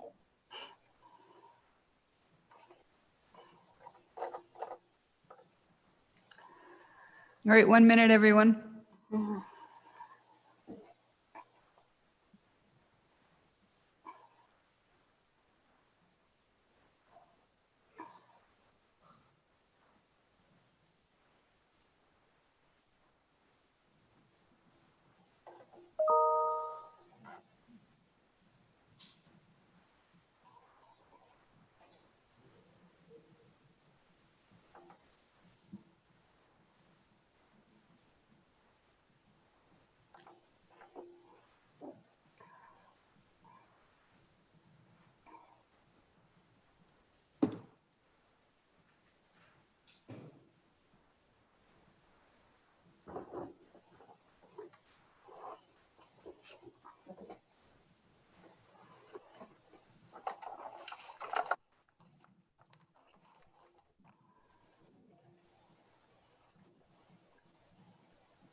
Okay, 4:35.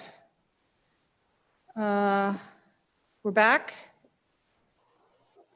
See everyone. All right, can I have a motion to go in camera? Thank you, Jackie. Go ahead.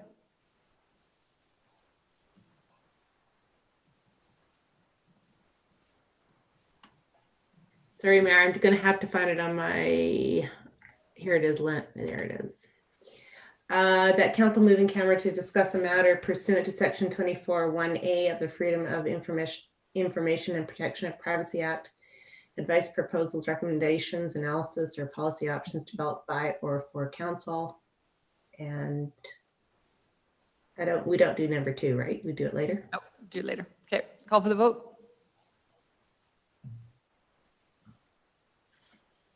All right, I am now, has everybody voted?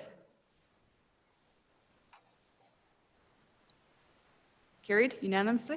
All right, I'm going to make a breakout room and invite a select few. Ken.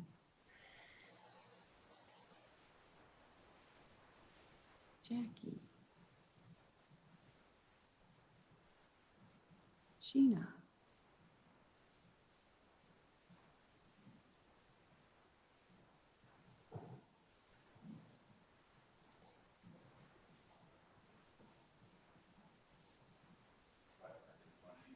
You'll have to get on Zoom.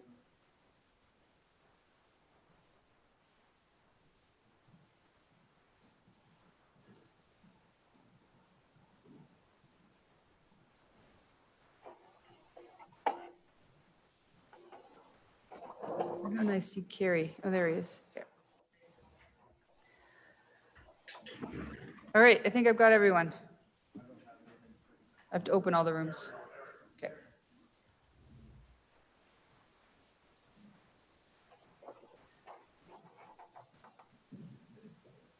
I know.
Kevin, do you have stuff for in camera? Oh, yeah, okay, yeah. So we're going back in camera after. All right, as soon as we get this thing fired up again. Here we go. Let's have a motion to reconvene in public. Thank you, Councillor Broadhead. All those in favor? Sorry, I guess we need to let Cheryl settle in. There we go.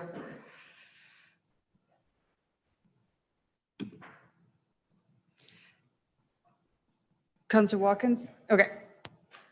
Voting's closed, and that's unanimous. All right, and a motion to keep that conversation confidential. Go ahead, Councillor Broadhead. Thank you. All those in favor?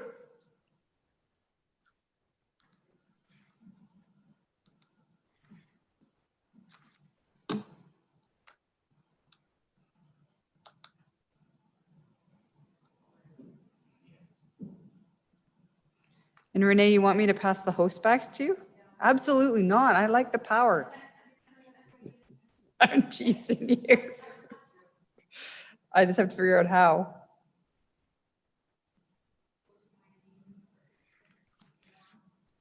Okay.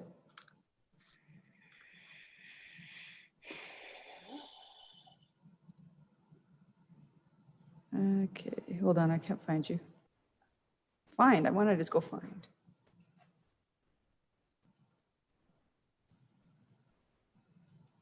All right, done. Okay. So we are back in public and it is 5 o'clock. 1 minute. It's right here. I'm going to start. So we're going to start a public hearing for Bylaw 21, 2020 residential front back district text amendments. So public hearing is now open. I believe we probably have a presentation from our administrative staff. Who's doing that? Barb, you are? Go ahead. Do you have a PowerPoint to share?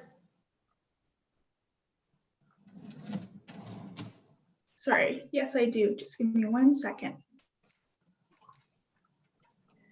So thank you, Madame Mayor and Council. My name is Barb Dupuy, and I'm here from Planning to present Bylaw 21-2020, which is our proposal for the residential front back district for dual access homes. So this bylaw is being brought forward as a follow-up on council motion from 2019, which you can see on the slide. This item was brought back to the Community Growth and Infrastructure Standing Committee on June 9th, 2020, and they requested we bring it back to council later this year. We're coming back today. It's a bit early, but we want to get it finished before year end. On the slide, you can see an aerial view of the front backs built out in the Starling neighborhood in Edmonton. These are a semi-detached product where one dwelling has a front attached garage and the other dwelling has a rear detached garage. They require both street and lane access for vehicles. In terms of policy development, we looked at examples of this product that were already constructed in the Edgemont and Starling neighborhoods in Edmonton, the Sienna neighborhood in Fort Saskatchewan. We've also incorporated some of the industry feedback from online events held in March and September of this year. It's important to note that administration has some concerns about the front back housing. When a dual access product like this is compared with lane only access homes, there are some issues that arise. Dual access has less opportunity for on-street parking because there are curb cuts and driveways, whereas lane access only has uninterrupted parking. Dual access has less opportunity for boulevard trees and for street utilities like power boxes and hydrants when compared with lane only products. There's a decrease in pedestrian safety by introducing driveways on the front street. And there's an increase in long-term operational costs for the city because a lane has to be built, but the dual access doesn't take full advantage of the benefits of that lane. Bylaw 21 proposes to add a new district to the land use bylaw. We've proposed to call it the residential front back district. It allows for semi-detached product and duplex product with dual vehicle access. The builders have the option of coming off the lane or of alternating coming off the public road and the lane. Single detached homes are also permitted within this new district, but we have proposed that they must access off the rear lane. The rationale, a new district is proposed instead of making changes to our existing RXL district, because the purpose of having RXL was to provide a high quality boulevard with no curb cuts that is pedestrian friendly and offers good on-street parking. Administration did not want to take away the purpose of RXL by allowing curb cuts where there shouldn't be, so the new district, the RFB district, was created. The RFB is similar to RXL in terms of the floor area, lot widths, lot area, lot coverages, building height, and side yard setback. It differs a bit from RXL in terms of the vehicle access and the front yard setback. One of the items of concern is ensuring that the garages are grouped to maximize parking on the front street. On the bottom of the slide, you can see our preferred configuration with the green arrows, where the units with the front attached garages are placed side by side and the units with the rear detached garages are placed side by side. We have proposed this grouping in the new district. From the city's perspective, this regulation helps to maximize the amount of on-street parking that's available. There will be a few transition areas, however, where garages aren't grouped, and that's accounted for in the regulations. During the development of the regulations, we received a few pieces of industry feedback. The first was requesting narrower lot widths. The way that the product has been built out in other areas allows for an 18-foot wide building to be placed on the lot. Right now, with St. Albert's regulations for minimum garage size and parking, that's not possible, so it hasn't been accommodated for in the current proposal. Industry also mentioned that the front backs are better than strictly front access product for curb cuts, and this is true, but we would like the garages to be grouped to take full advantage of the space. And also, industry mentioned that the block ends are usually rear detached garages, so a transition point is required in the middle where the garages are not grouped, and we have taken care of that in the regulations. So in summary, administration has prepared the regulations that were requested by council, but we still have a few concerns about the product. These dual access homes will incur extra costs to the city to maintain a lane while not fully taking advantage of the benefits that the lane provides. But administration is asking for second and third reading of the bylaw today. That's all from me. Thank you. All right. Thank you for that. Any questions of administration? Go ahead, Councillor Broadhead. Thank you, Madam Mayor. Barb, could you go back to slide 8, the concerns of the industry?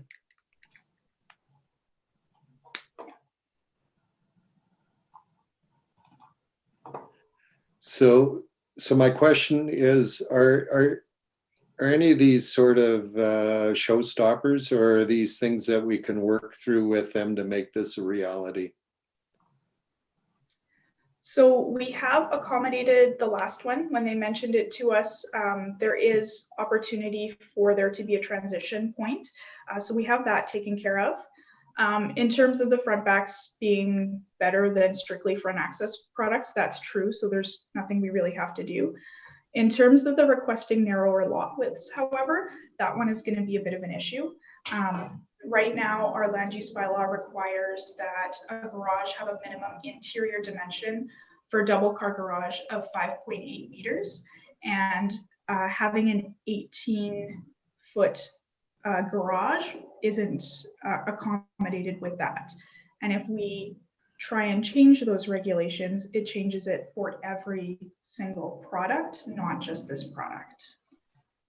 So what's the variation between what's in the regulation and what they're asking for? Is it within the ability of the development officer to give variance, or how do we handle that without screwing it up for everybody? Or is that not a possibility?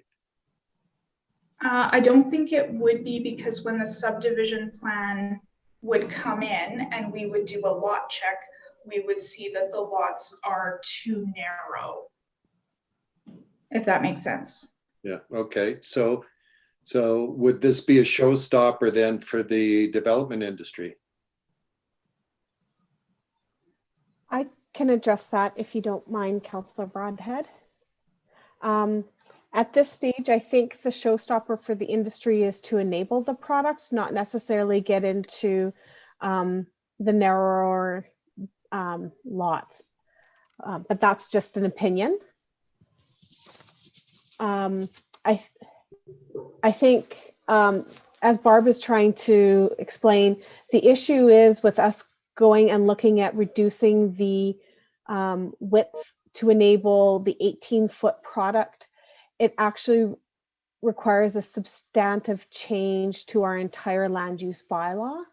And we would have to go through and make the changes across all of the bylaw. So I think if that's the case, we'd be looking for more direction from council to do that holistically. Okay, fair enough. Thank you. All right. Any other questions of administration? Go ahead, Councillor Hughes. Okay, just so that I'm not confused, just patient with me. We're not recommending that we do 18 feet today though, right? I have the headset on and now my hair is all funny. We're not doing 18 feet today, correct? We're still doing 20 feet. We're just doing front and back. That's what we're doing today. The industry would like more. Did I read this correctly? Yes, that's absolutely correct. We are looking for 20 feet today. Okay, good. Okay, thank you. I'm comfortable keeping it at 20. 20 is already really narrow. Thank you. Questions? Seeing none, next step in the public hearing is the applicant, but there was no applicant because this is a result of a council motion. But I do have, this is bylaw 21, right? Yes. I've got Bladen from Select Engineering and Jim Kilo, right? Jim's here too. So do you want to speak to this bylaw? Trying to sort it out because there's 3 of them today. Yes, please, Madam Mayor. Absolutely, go ahead. Okay, thank you, Mayor and Council. We'll come back to that issue of the 18-foot garage. So that's why we're here today. My name is Bladen Dibben. I'm a planner with Select Engineering. I'm here with Jim Kilo from Rohit, and we've been happy to work with administration and UDI on introducing this product to the city of St. Albert. We have, just want to be clear that we are, you know what? I haven't shared my screen. I better do that.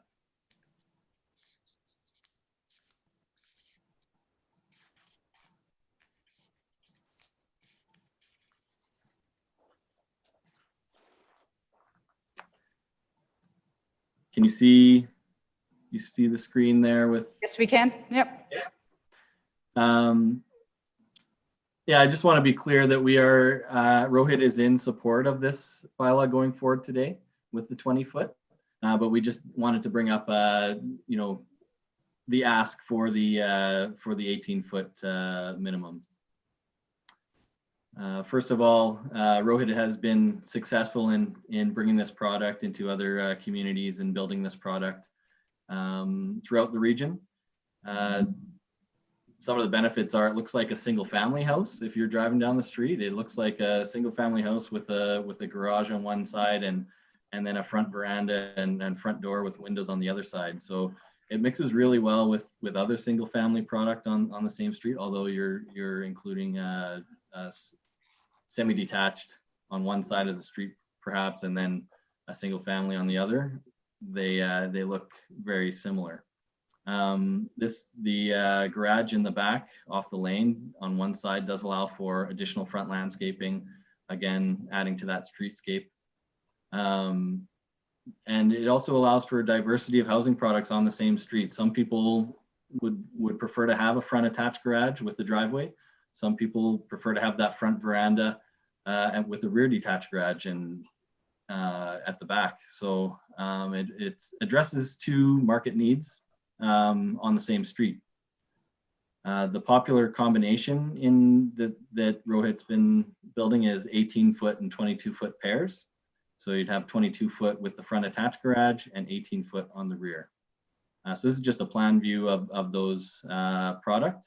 So you can see there's in the back off the rear lane, there are 2 cars in the 18-foot garage. And then in the front, there's space for on-street parking because there's no driveway. The front attached would have 2-car garage as well as the 2 cars on the driveway. some of the advantages of going with the smaller product. So right now the bylaw is proposing 24-foot, or sorry, a 20-foot pocket minimum, which is a 7.4 meter lot width. So what we've asked for is 6.7 meter minimum lot width, which would allow for the 18-foot minimum.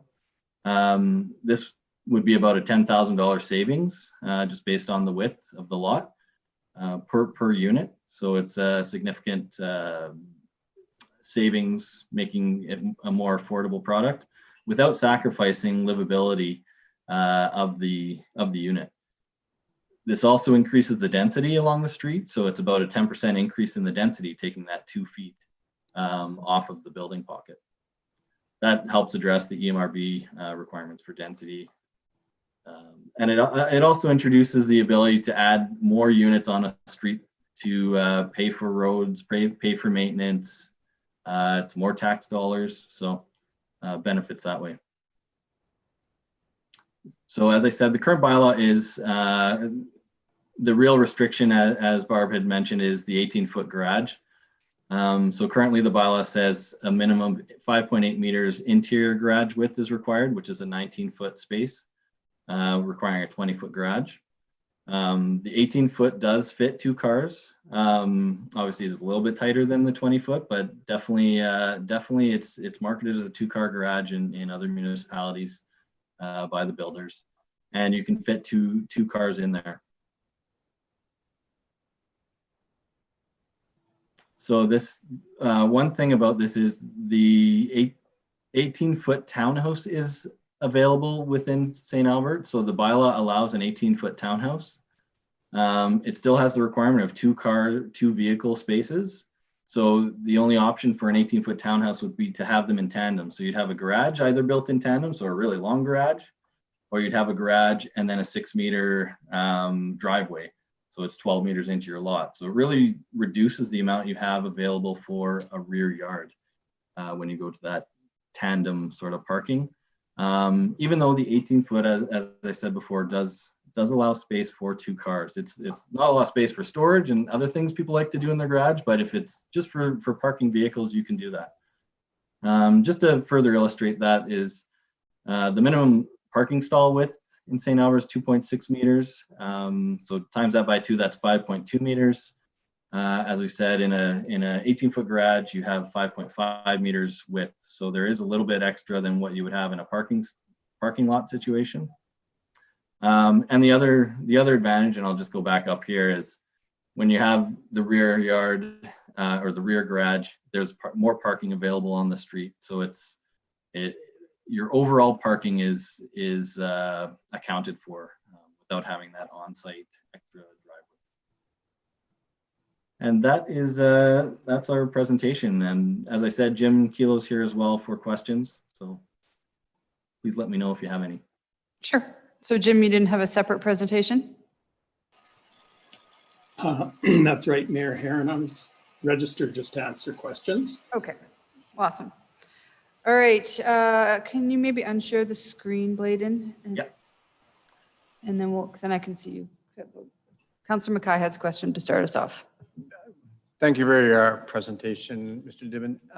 Just for clarification, on the other municipalities that have front back, and do they all have 18-foot garages as well, or do you find that there's a mix throughout the region?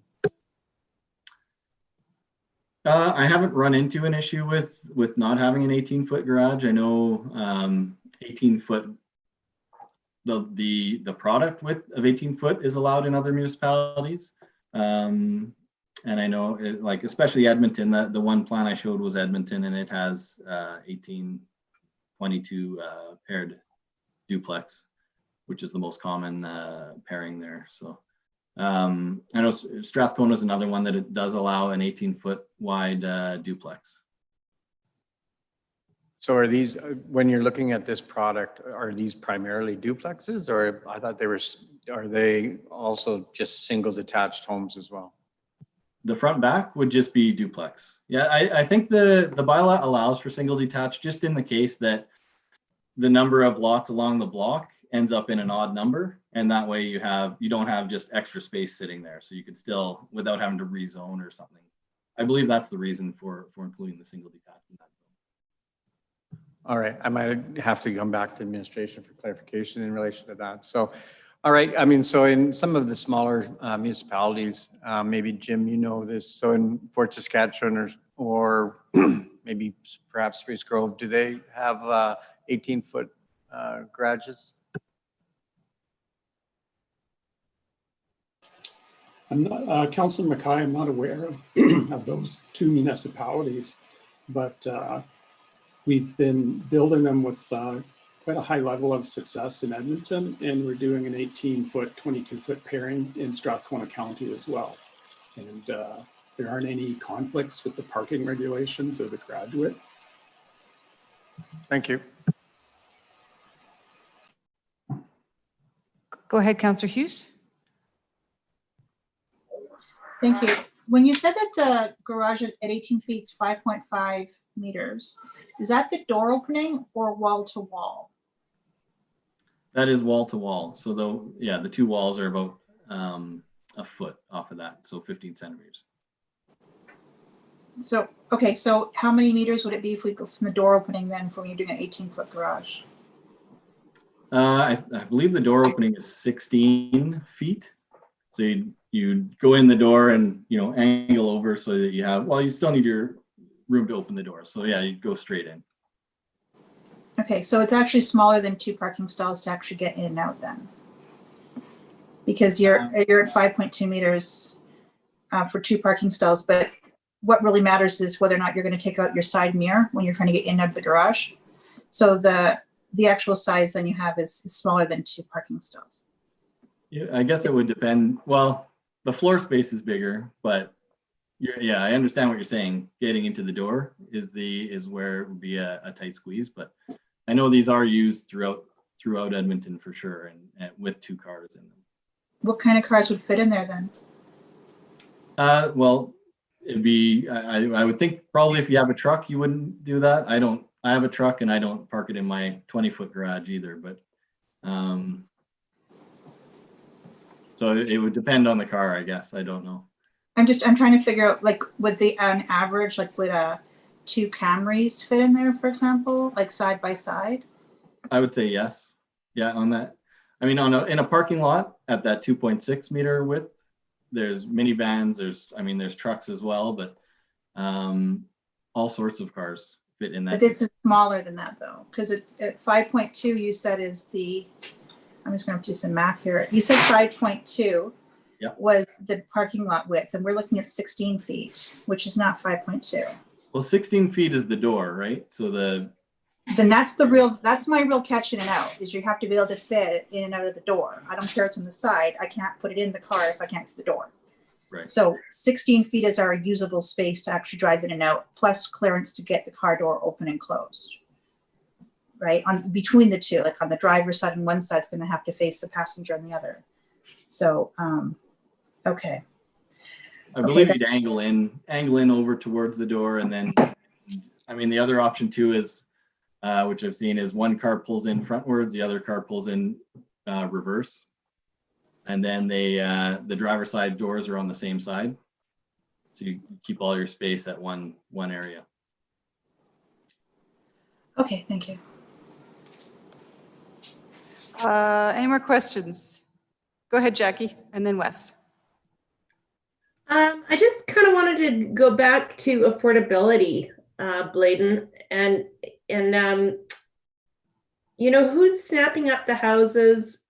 Are they 2-3 bedrooms? Are they families? Are they a mixture? Or are they people that don't necessarily want to have a yard to look after? Are they transitional into single families? Is it all of the above? And what makes them so attractive that people, is it the first step for housing, I guess? I need to understand it sort of philosophically of what's so attractive about them. Yes, thank you, Councillor. It would be attractive to many different types of people, as you mentioned there. It is entry level. I think probably with COVID and all these things, we're seeing a trend away from condos and into more ground oriented at this point.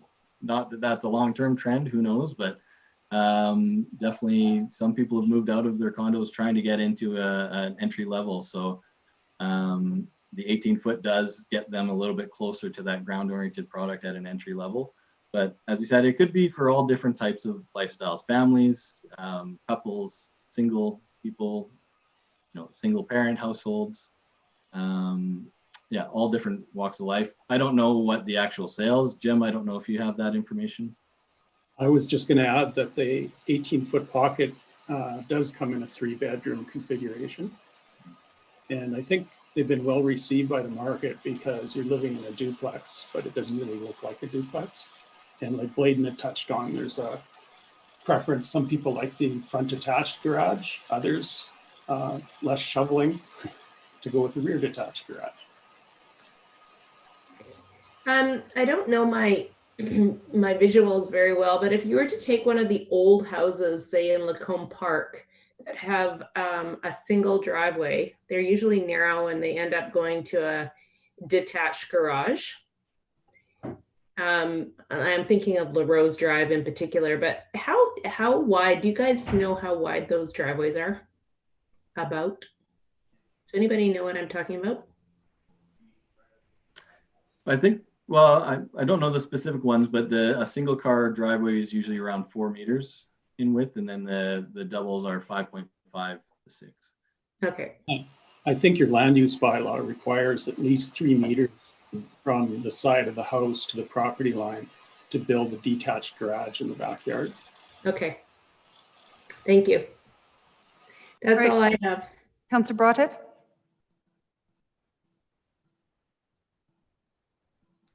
Thank you, Madam Mayor.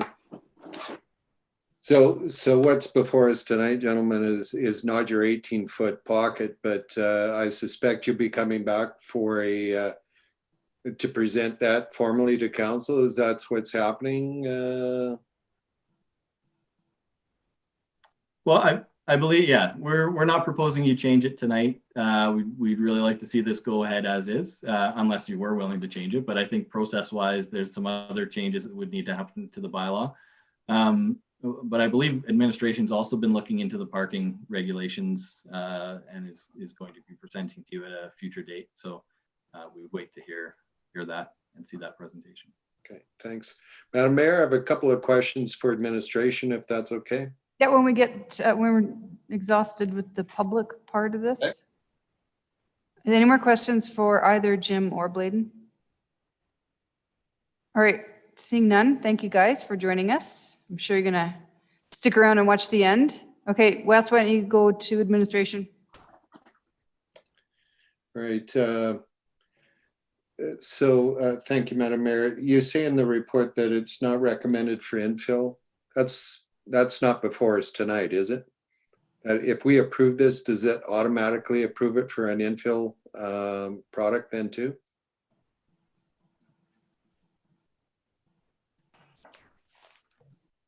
No, the reason that we've recommended that it doesn't go into infill areas is because we don't always have a guarantee that there's going to be a good spot for the front driveway. We try and limit that new curb cuts in infill subdivisions. Okay, well, that's fine. I just wanted, it's not that I don't support that. I just wanted to confirm that.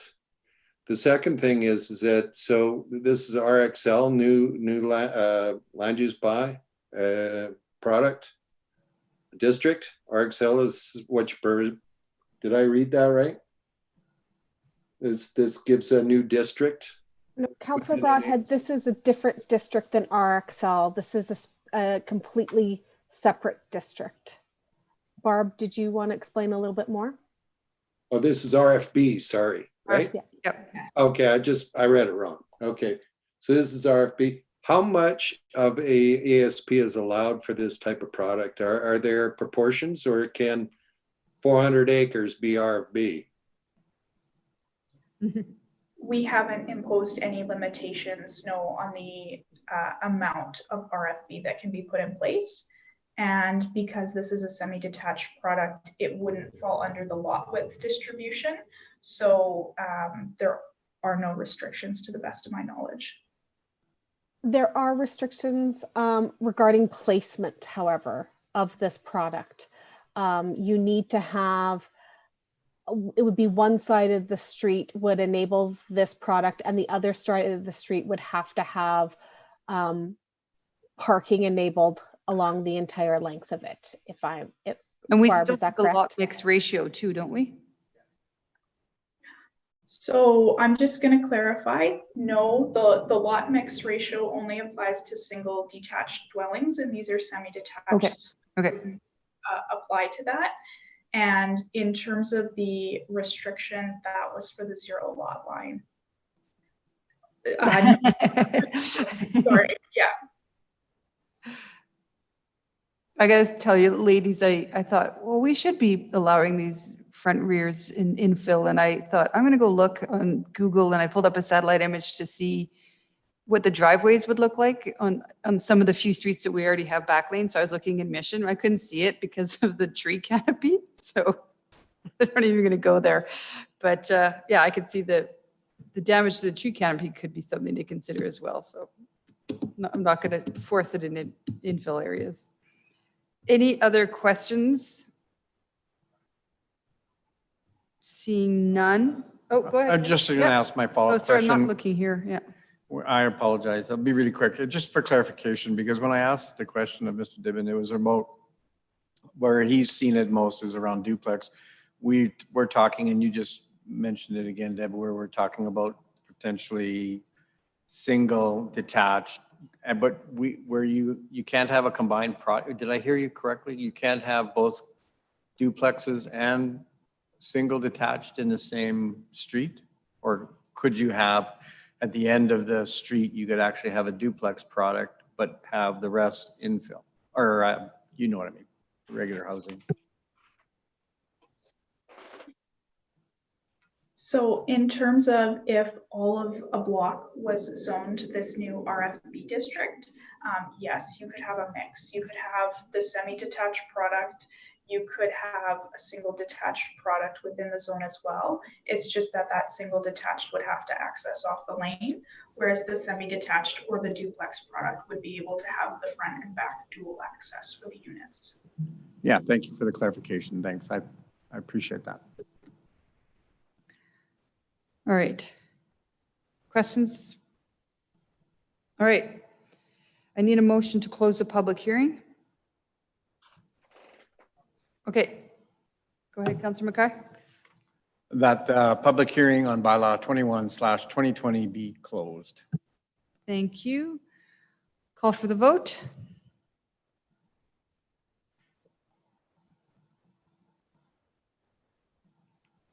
Voting's closed, and that passes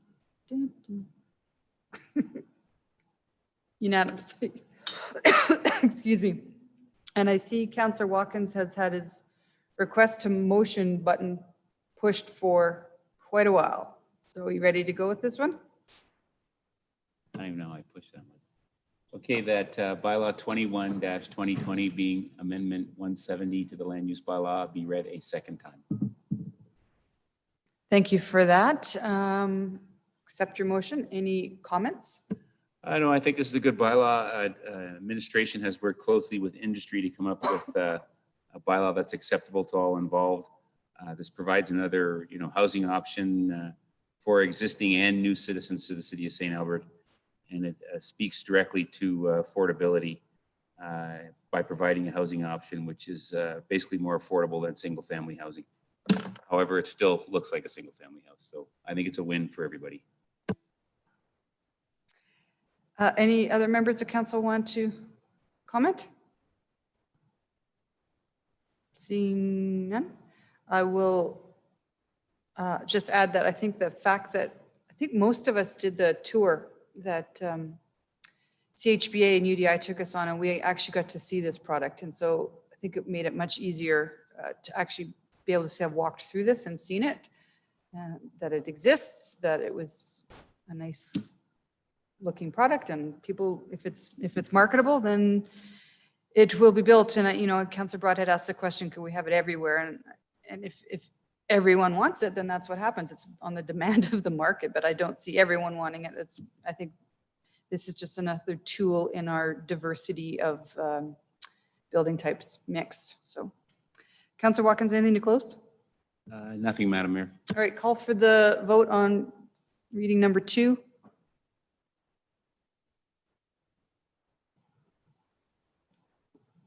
Voting's closed. Mayor, she's not clearing it. Like, I'm going to vote in favor, but it's not being cleared between votes. There we go. Thank you. So that motion passes. Was that unanimous? Okay, hold on. I only see 6 people there. 1, 2, 3, 4, 5, 6. Who am I missing? Ray. But Ray's not there. Okay, but he's in favor. Yep. All right. And third reading, Councillor Watkins. That bylaw 21-2020 be read a third and final time. Thank you. Anything further? Just on the garage width, I live in Regency, and I've got a 50, 60-foot wide lot, and I've got a 20-foot, 24-foot wide garage with 18-foot wide door, and I only get 1 car in it because it's full of junk. And if you look up at everybody else, my 4 neighbors across the street and the 2 neighbors beside me on either side, they all have dual car garages, and the one guy has no cars in it, just junk. The other guy has 1 car. The other guy has 1 car. Most people have a 2-car garage and they never get 2 cars in it anyway. So if we can get 1 car in a garage, I think we're ahead of the game. You usually get 1 car in your garage and 1 on the driveway. So I don't know about you, but like I said, in my neighborhood, out of the 10 people, 8 or 9 people who live around me, there's not 1 person who puts 2 cars in his garage, and they all have big garages. I think it's all about choice. If you want 2 cars in the garage, you'll make it happen. If you want to, you'll fit them in. I got a 3-car garage and 3 cars in there. I think your neighbor, All right. your neighborhood should have a Call garage. for the vote.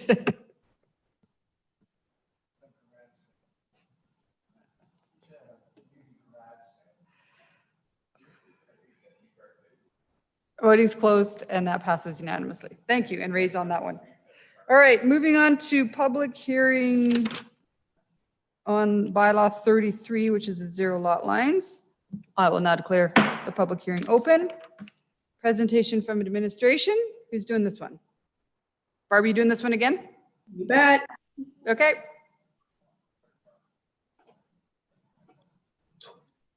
Okay, thank you, Madam Mayor and Council. I'm going to be talking to you about changes to the land use bylaw to permit 0 lot line single family dwellings. We're going to have 2 parts to the presentation today. The first part is going to go over what 0 lot line development is, and the second is going to go over our proposed bylaw. So let's start with what 0 lot line development is. On the left-hand side of the slide, you can see a traditional single family dwelling. It has 2 side yard setbacks of 1.25 meters each. So there's open space on each side of the dwelling on its own lot. On the right-hand side of the slide, you can see 2 0 lot line homes. They feature a single family dwelling developed with no side yard setback on one side. So that is, one side of the dwelling is actually placed on the side property line. The other side has a side yard setback of 1.5 meters. 0 lot line development results in homes that are closer together than traditional single family neighborhoods because one of those side yards is eliminated. With this style of development, an easement is needed because of the placement of the building on the property line. So on the slide, the red striped area on the right-hand side of each building represents the easement area. This is needed so that maintenance of the home and garage that are on lot A can be carried out by the owner without trespassing on lot B, which is the neighbor's lot. The easement runs the full depth of the lot and is a minimum of 1.5 meters wide. So the homes that you see on the screen are 0 lot line homes with a rear detached garage and lane. Administration prefers this style of 0 lot line development because it features uninterrupted boulevards with plenty of room for street parking, boulevard trees, power boxes, and hydrants. The rear drives are a very pedestrian-friendly style of development that has the features that St. Albert values. So these are also 0 lot line homes, but they feature a front attached garage and driveway connecting to the street. They have a different impact on the streetscape than the homes on the previous slide. Administration has concerns with this style of development. including that there's a reduction in on-street parking compared with traditional single-family dwellings, as the lots are narrower and there's less space between the driveways. There's a reduction of opportunity for boulevard trees. This reduces our opportunity to expand the tree canopy and reduce our greenhouse gas emissions. And there's a reduction of opportunity for street utilities like power boxes and hydrants. We'd also like to add that because one side of the building and potentially the driveway is placed on the property line, there might be scenarios where a neighbor is shoveling and storing snow on an adjacent lot in the winter, which could potentially create some neighbor disputes. And there's less room for the storage of garbage and recycling bins. With that said, within the Edmonton metropolitan region, 8 of the municipalities have either some sort of zero lot line pilot project or an area within an ASP that's planned to be zero lot line, or regulations in one of their residential districts. So that would be Beaumont, Edmonton, Fort Saskatchewan, Leduc, Morinville, Spruce Grove, Stony Plain, and Strathcona County are permitting some form of zero lot line or some amount of zero lot line. Now I'm going to discuss the changes we're proposing to incorporate this style of development. So with Bylaw 33, administration has designed regulations for council's consideration to enable zero lot line development. The proposed regulations could allow changes to both the residential and residential lane districts. If approved, this would allow for both front and rear garage zero lot line products to be built out within St. Albert. Amending these 2 districts will also keep the zero lot line homes to newly developing areas of the city, because there isn't that much land zoned as RX or RXL within the city right now. The RXL district proposal for rear drive homes is built off the sample lots you can see on the slide. There's also a picture of what it could potentially look like. We've proposed to reduce the lot width. We're trying to accommodate a 20-foot or a 6.1 meter wide dwelling on the lots with a 1.5 meter setback on one side. We've also added about 10 centimeters of wiggle room into that lot width calculation. The coverages we've proposed are 45% for the dwelling and garage. This is higher than our normal single family lot coverages and is more equivalent to a semi-detached product. The RX district proposal for front drive homes is built off the sample lots you see on the slide. Zero lot line for the RX district needs to include a wider home that allows for the driveway, front door, and corner cuts on corner lots. We're trying to accommodate a 24-foot or 7.3 meter wide dwelling with a 1.5 meter setback. We've also added that 10 centimeters of wiggle room in. Because the driveway can't be placed within the corner cut, and because we're proposing protecting for a double car garage, the corner lots are going to be much wider than the RXL district. The other main difference between the proposal for RX and RXL is that the front drive product must be placed adjacent to a laned product or the public park district. This is so that one side of the street can have uninterrupted boulevard and mitigate some of those concerns that we mentioned earlier in the presentation. So in summary, administration has designed regulations for council's consideration to enable both front and rear drive zero lot line product. However, administration has concerns about the front drive homes in the RX district. The boulevard is going to be negatively impacted due to this very compact style of development. Administration prefers the rear drive zero lot line product.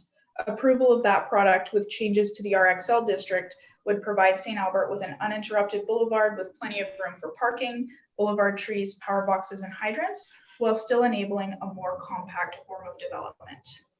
And we are asking that second and third reading be given to Bylaw 33, 2020 today. Thank you. Thank you, Barb. A quick question. So you're recommending that we do this today? But there's a alternate recommendation that council may choose to direct administration to proceed with implementation of the rear drive zero lot line product and remove regulations enabling front drive zero lot line product. Sounds to me like that's your preference. Is that right? Truthfully, yes. We prefer the rear drives because the boulevard won't be negatively impacted, whereas with the front drives in the RX district, it will. Okay, I'm going to come to you right away, Councillor Hanson. So if we wanted to just restrict it to the rear, then can we do that today? Like, Is it a quick change to the bylaw? Yes, you could make the alternate motion, absolutely. Okay, so well, no, we would need a new bylaw in front of us. Okay, I'm gonna just kind of gauge how this conversation goes. So David, if it starts going that way, we might need that. Okay, Councillor Hanson. Thanks for the presentation, Barb. When I go to the redlined copy, which is on page 319 of my package, it looks like under the RX, you have stipulated that you can't build RX without it being across from a park or public park, right? Lots developed with it. Yeah, they have to be, it's under F1 and F2. So I know your preference is to just have the laneway, but if you actually build these with a park in front, then you're providing the necessary, it's a stipulation that we have, and then you're providing the necessary room for parking and such. So I'm not seeing, if you've been able to stipulate that into the land use, into the district, that it's a problem to have both. So oh, sorry. I was just gonna say, so what's the question, Councillor Henson? Is it in the law that? Well, like, as I read the redlined version, I'm seeing that if we are going to allow RX, there's stipulations that there needs to be a park in front, or lane-oriented land uses, or a public park district. So you've made the stipulation in the changes to ensure that there is going to be room. So I'm having trouble trying to understand why we would say there's a preference for RXL and not RX when you've made these specific stipulations for RX so that it will be roomier. So Councillor Hanson, through the mayor and Barb, the reason why we did that is to provide council an option and to have that for you to have that debate at council. The recommendation from planning is still that we don't enable zero lot line front attached garage product. But if you do, we would like these regulations in place to mitigate to the best of our abilities some of the concerns that we have. Okay, well, it was a big package, so thanks for pointing that out. So if we want to have the, if we want to have RX, you're asking that we have these stipulations in. That is correct. I am okay, that's great. You've answered my question. Should have made the motion. You should have crafted this to just have the laneway product so we didn't have to go through this. Questions? Go ahead, Councillor Jolly. Thank you. My first one is just a little bit of clarity about where this is coming from. I know our last amendment, it was a council direction. So is this a request of the development community, or? I think this came out of Community Growth and Infrastructure Committee. Okay. Yeah. Sorry, like they made a motion, or? Yes, it's in the package. Yeah, no, I read that, but I thought it came from administration.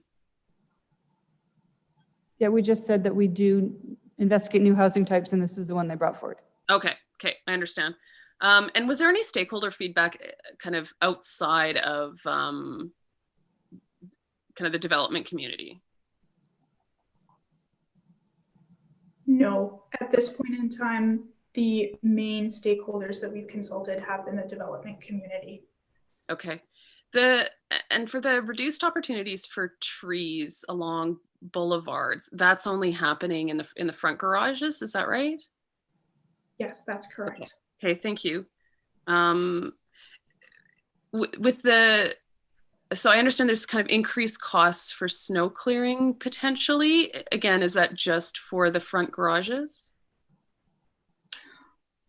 Oh, I believe I wrote that there were potentially increased costs for recycling and garbage pickup. Okay. But that was for the front backs, and that would be because they would have to make potentially dual passes. Okay, but for snow clearing then, like there's lots of room on boulevards if there's front facing garages? Or are we gonna have to truck snow away? Oh, I see what you mean. When I was talking about snow clearing, I wasn't actually referring to that. I was just making a point that neighbors could be shoveling snow onto an adjacent neighbor's lot because the driveway is going to be so close to the lot line. Yeah, no, I understand that. So maybe this is maybe for Mr. Scoble. Are we gonna see increased operational costs because we can't store snow on boulevards for the front facing garages? Well, yeah, potentially. Yeah. Okay, that's easy. I never thought of it, but if there's no place to store it, it'll have to be taken away. Okay. Normally, maybe I'll put the question back to planning. My understanding is even without a boulevard, normally the first 3 feet of a property is still that municipal right of way without a boulevard. But I'm not sure. I defer to a planner if that's the way to do it in St. Albert. That's the way they do it in other communities. That is correct, Kevin. But all of these products do have a boulevard still within it. It's just that the boulevard may not be as apparent with the front attached because the driveway will go through the boulevard. I don't know, Barb, if you want to show the photo of the front attached again, and you can hopefully explain this a little bit better, but there's just less place to store it within the boulevard because there is less greenway.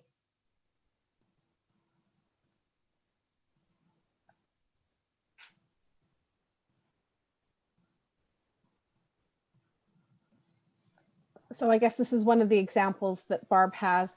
You can just see that the driveway cuts quite across the boulevard. So there's quite a few less green strips to place actual snow, or in this one, you can see that there's a hydrant. And so you wouldn't actually be able to park in front of, several houses in a row. And I just have one last question. So in terms of the kind of increased requirements around fire protection when the houses are that close, I know City of Edmonton has quite an extensive administrative policy to deal with safety codes issues around these buildings. Do we already have that in place, or what's the plan for that?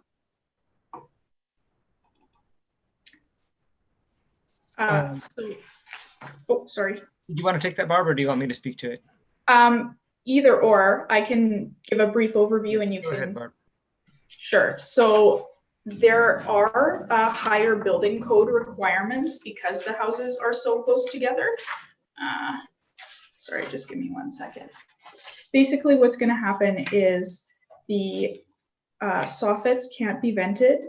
Exterior gypsum board is going to be used instead of particle board. Fire rated gypsum board is used on the inside of exterior walls, and the side walls won't be able to have any opening within the building envelope. So that means that there's going to be no windows or doors on the sides of these buildings. Okay, and that's kind of straightforward, not allowed any windows, not allowed any stuff, and there won't be variance in that if they have kind of different creative solutions like they've done in City of Edmonton? Basically, it's Councillor Jolly, it's all part of the Alberta Building Code. So if they can propose alternative measures that still meet the code requirements for fire ratings, they could, but the straightforward answer is you're talking about limiting any sort of openings into the walls and soffits on the sides. So the alternative measures then is when they propose those so that they can put windows, because I mean, it's easier to sell a house with windows, if you will. Is that going to create extra work for within the city in terms of planning or the safety codes officers for looking at those alternative measures? So the code requirements are already in place through the Alberta Safety Codes Council and the Alberta Building Code. So it's just a matter of applying those requirements to the zero lot line product. As once they're within that certain distance, they would just apply that portion of the code. Okay, so So kind of those really complex policies dealing with alternative measures that just wouldn't apply in St. Albert? Well, it would be up to and again, I'm speaking a lot of hypotheticals, but generally a builder can propose alternate solutions. And then the safety codes officers, when they review the building plan, would need to verify that it meets the code requirement. Yeah. The starting point would just be that, again, you'd be starting at that fire rating and then. Okay. So it would be extra work when they're looking for those alternative measures. It would. And I think just in general, it would be discouraged, I think. Okay. Okay. Thank you. That's all I have. I have Councillor Watkins next. Yeah, my question, it said that we're only adding zero lot line to the RX and the RXL district. And I heard somebody say that we only have a little bit of this zoned already presently. So this is not going to be a huge impact on the city. So how much of it do we have zoned already, RX and RXL? Land for how many units approximately? Land for 100 units, land for 500 units, land for 1,000 units? I don't know if I would be able to give you that precise of an answer. I know that we've got some in Riverside, we've got some in Jensen Lakes, and potentially we're going to have some in Northridge with the next bylaw that's coming forward. How much do we have in Riverside and Jensen Lakes? Do we know that? My guess is, I don't know the answer, but my guess is it's not much. So, Councillor Watkins. So the RX and RXL, if you recall, those are both fairly new zones. So we don't have, I don't know that we have hundreds of units that would be eligible in those two zoning districts right now. It's probably less than that. It's a few stages of subdivisions because I think it's taken basically a year for people to get their plans changed and for subdivisions to be approved. So you still haven't seen a lot of it. It would be anticipated that it will be more likely applied in a greater proportion of neighborhoods in the coming development, but it doesn't exist really in the development that's already happened in the city. So we don't have much of it. So this change isn't going to impact a heck of a lot of zones right now, heck of a lot of land. That's a fair assumption, right? Yes. And so since it's probably not impacting a lot of land, it's not really going to significantly change our snow removal budget if every bit of this gets built as zero lot line. Probably not, is my assumption. Is that a fair assumption? The total budget for the city for snow clearing? I'd have to defer to Tony Lake on that. Significantly impact the snow clearing budget if we build these two small sections that we have into zero lot line housing. I guess that's my point. And as far as utility location boxes, in other municipalities, they found the location for the utility boxes, haven't they? Yes. Yes, they have. Yeah. Okay, those are my questions. Thanks. Okay. Any more? Go ahead, Councillor Hughes. Thanks. So do we have an idea of how much the potential savings will be by making it a zero lot? I'm thinking we're taking off half a meter, right? Like, because it's 1 and 1 and it's going to 1.5 and 0. I think that might be a great question for Bladen, probably. Okay. Yeah, can we look at house price, Councillor Hughes? I know how that question works out. It's a 4-foot side yard on each side of a house is an 8-foot. Now we're reducing it down to 5 foot on one side, which is saving 3 foot. An average sale price of a lot is about $5,000 a front foot. So $15,000. Okay. Okay. Because what I'm wondering, and maybe you'll have this answer, Councillor Watkins, as well, is how much does it going to cost for all the additional building code requirements for each home? There's something from the industry that's coming. Talk for this. There aren't a lot of huge requirements of extra cost to the builder. There's already building code requirements, and like you said, you basically have blank walls on that side, and you put additional fire protection in there. And the industry's been building these kind of houses in zero lot lines since 1989, so they have a lot of experience with it. And there's not a lot of extra things that are required. What Adrian was talking about is they restrict windows on the side because of the closeness of the houses. So if you want to put a window on the side, you got to have like a quadruple glazed window with glass block and all this other stuff, which adds to it. So a lot of builders don't usually do stuff like that. But these kind of houses have been built in the city of Edmonton since 1989, 5 feet apart. Let's wait on debate. Okay, because I mean, they mentioned the gyprock versus the other stuff, and I don't know how much the building stuff is and difference. But what you're telling me is that your understanding, Councillor Watkins, is that it's not a significant in cost increase to put in those extra fire code regulations. That's correct. Okay. I mean, I don't know, so I'm just trying to get an understanding of that. The other question to administration is, so I understand with the recommendation to have it at the front with there's a park on the other side or something of that nature. That would address some of the parking issues that would come up.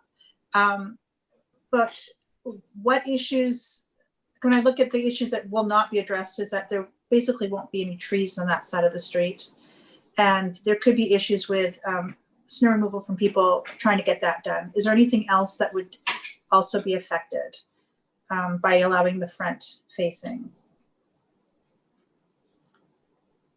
There would be a lack of parking in front of the houses. So should there be an event at the park, depending on what it is, there could be some challenges with parking, but we do think that having the other side of the street, either as a park or as housing product, that it has no curb cuts or driveways out of it on the other side, it does reduce that impact. But there could be some, people like to own the parking in front of their house. So.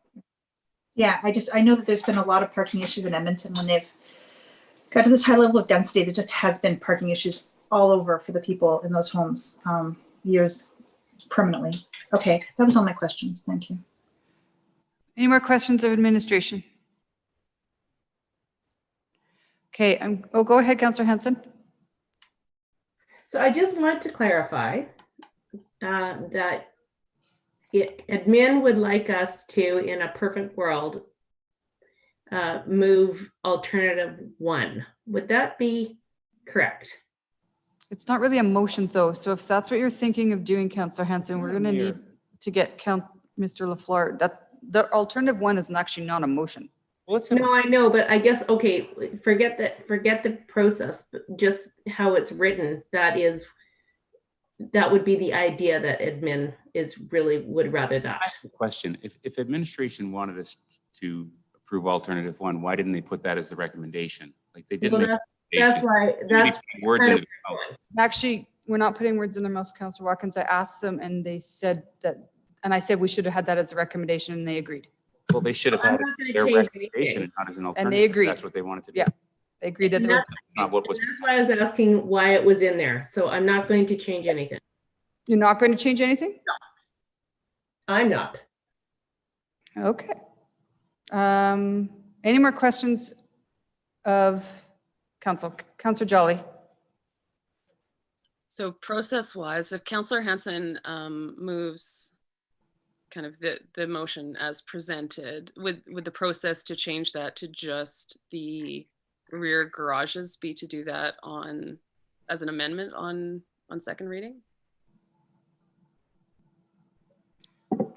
If I may, through the chair, if any council member is interested in taking administration up on their suggestion, which they are calling alternative number 1, the way to do that is at second reading of the bylaw, move an amendment, very simple amendment, that section 4 be deleted. Okay, so you went through the bylaw and that's the section? Yeah, okay. I'm satisfied. All you need to do is delete section 4. That is the section that deals with the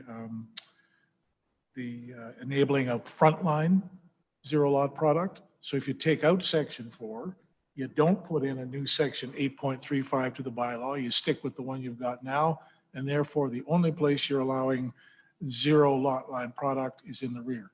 Okay. If that's what you want, the amendment is very simple. Delete section 4 at second reading. Okay. It would have been better if that had been spelled out in the, exactly. in the form of a motion, but it's really not hard to do. So yeah.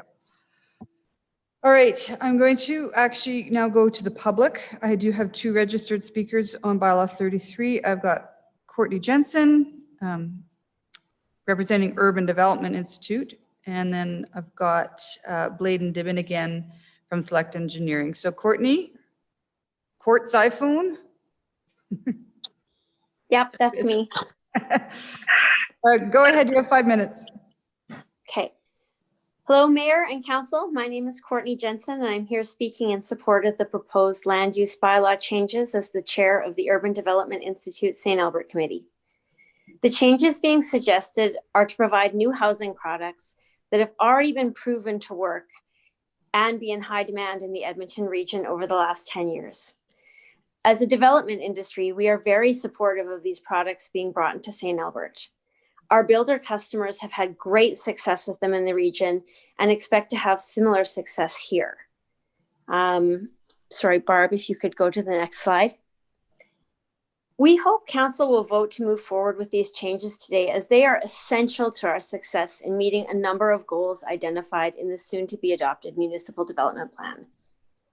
These new forms support a greater level of housing diversity for entry-level and downsizing buyers, segments of the market that are the largest and most diverse in terms of their housing needs. These new forms both focus on increasing housing affordability. There's still a large percentage of the new home buying market that struggles with being able to afford the kind of home they want or need in the city of St. Albert. Barriers to entry-level home purchase have a cascading effect that also impacts vacancies in affordable rentals in the city.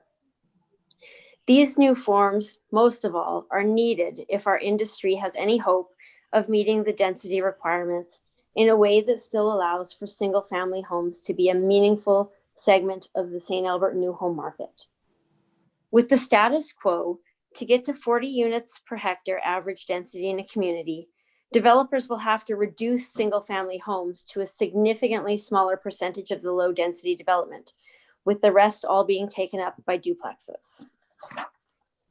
Reducing the width of lots decreases the carbon footprint of development and makes the infrastructure per dwelling more efficient and affordable for long-term maintenance by the city. For a 24-foot wide home, the savings in road and pipe mains along the front of a lot is reduced by almost 10% with the removal of 3 feet of side yard. Next slide, please, Barb. When considering the impact to streetscapes and parking, it must be noted that zero lot line does not replace traditional single-family homes. And a lot of the discussion today has been around that. How is this going to take us away from single-family homes? It's generally located in stretches that would otherwise be lotted as duplexes. So the parking and boulevard tree placement is similar and actually better for a zero lot line application than with duplexes. With duplexes, you can have 2 rows of duplexes right across the street from each other, and this is currently allowed. With zero lot line, if you have the front attached product, it has to be placed across from either laned product or park or other open parking space. So the scenario is actually significantly better than what the alternative that we can already build out is. As well, the elevations with zero lot line are more varied than duplexes and thus produce a more desirable streetscape. Barb, if you could go to the next slide. As an example for your consideration, I have a visual comparing the section of my stage 1 that's being zoned today.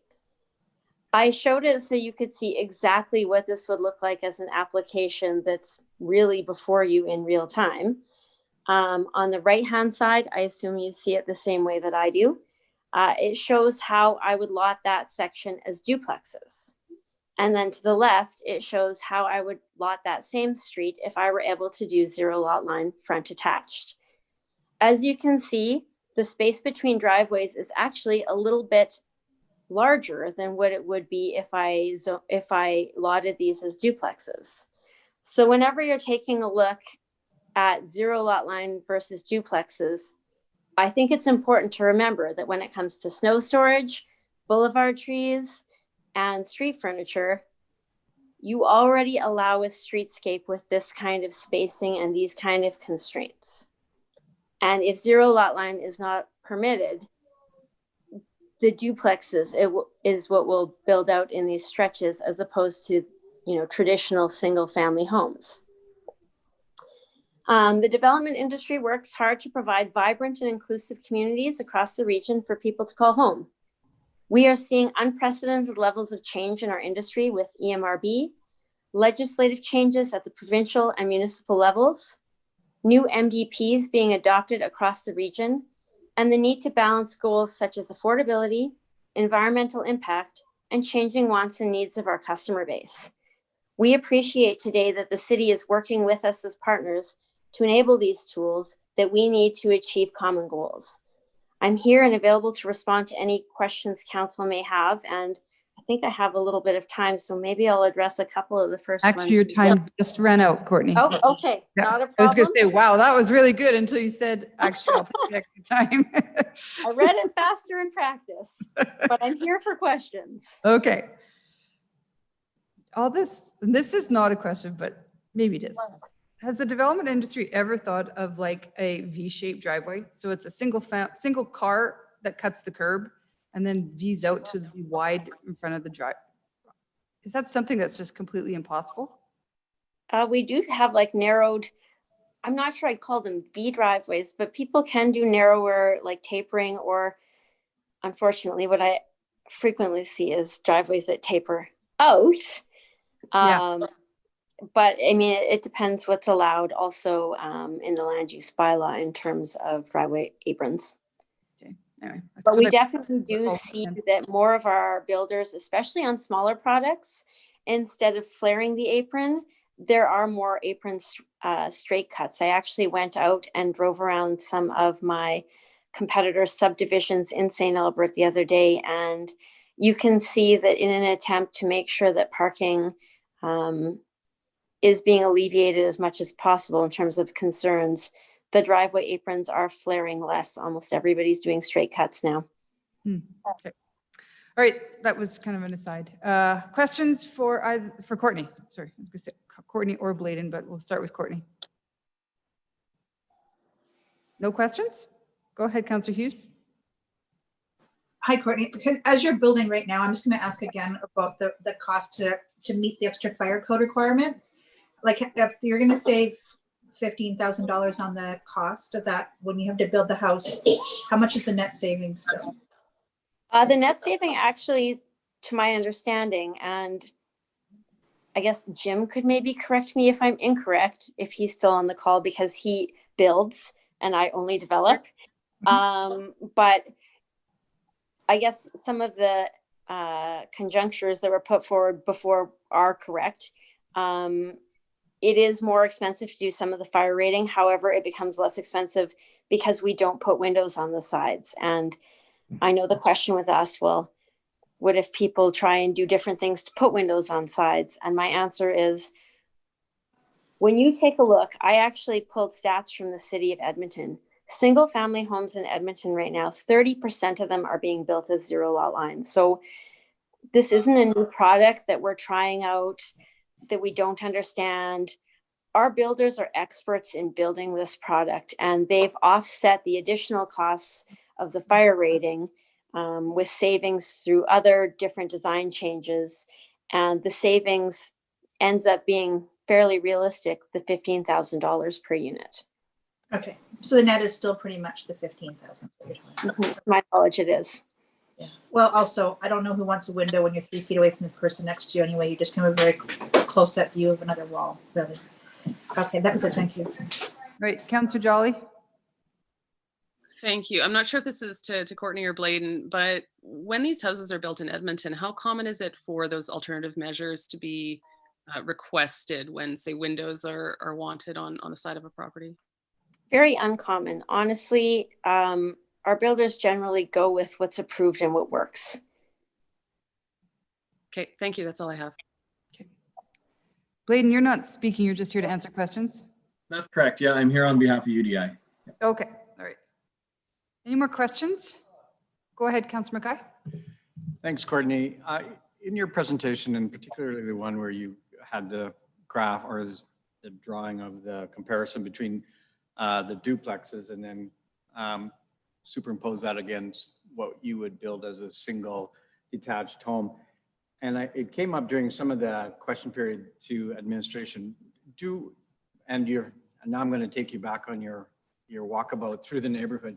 Do you see many opportunities for that type of a bill in St. Albert, or is that it's going to be just restricted to a few new developments?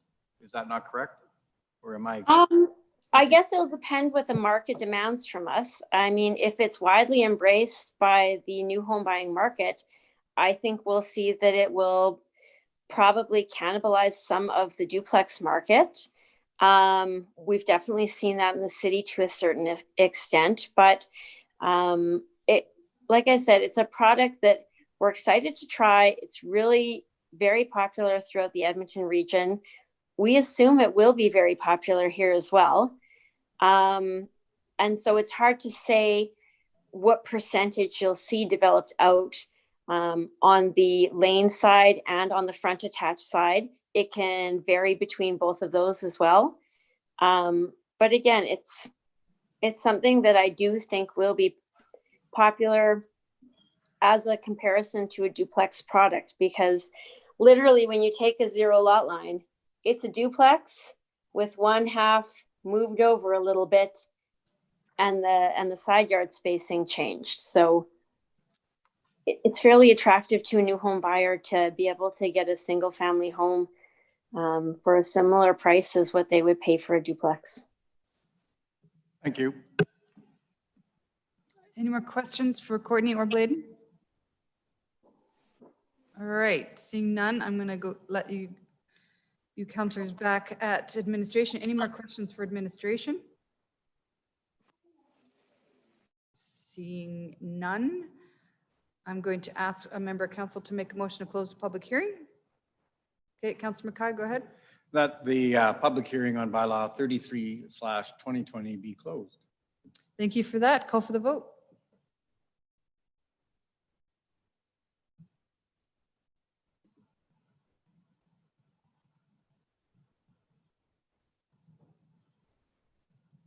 Who are you waiting for? We're good? Okay. And that passes unanimously. All right, does any member of council want to put forward a motion? Either the one in front of us or something different? Go ahead, Councillor Broadhead. Thank you. Well, I'm going to put forward the motion that's in front of us, Madam Mayor. Okay. That bylaw 33/2020 be amendment 181 to the land use bylaw be read a second time. All right, I'll accept that. If anyone wanted to change it to just the rear lane, this is the time to make an amendment. Councillor Hughes? Yeah, I'll put forward the amendment that we delete section 4 so we can have the debate. Okay, so. Okay, one more time. Councillor Hughes, you spoke a little fast. Sorry, so that we can have the debate on this, I'm going to put forward the amendment that section 4 be deleted. Section 4 be deleted. Is that what you? Okay.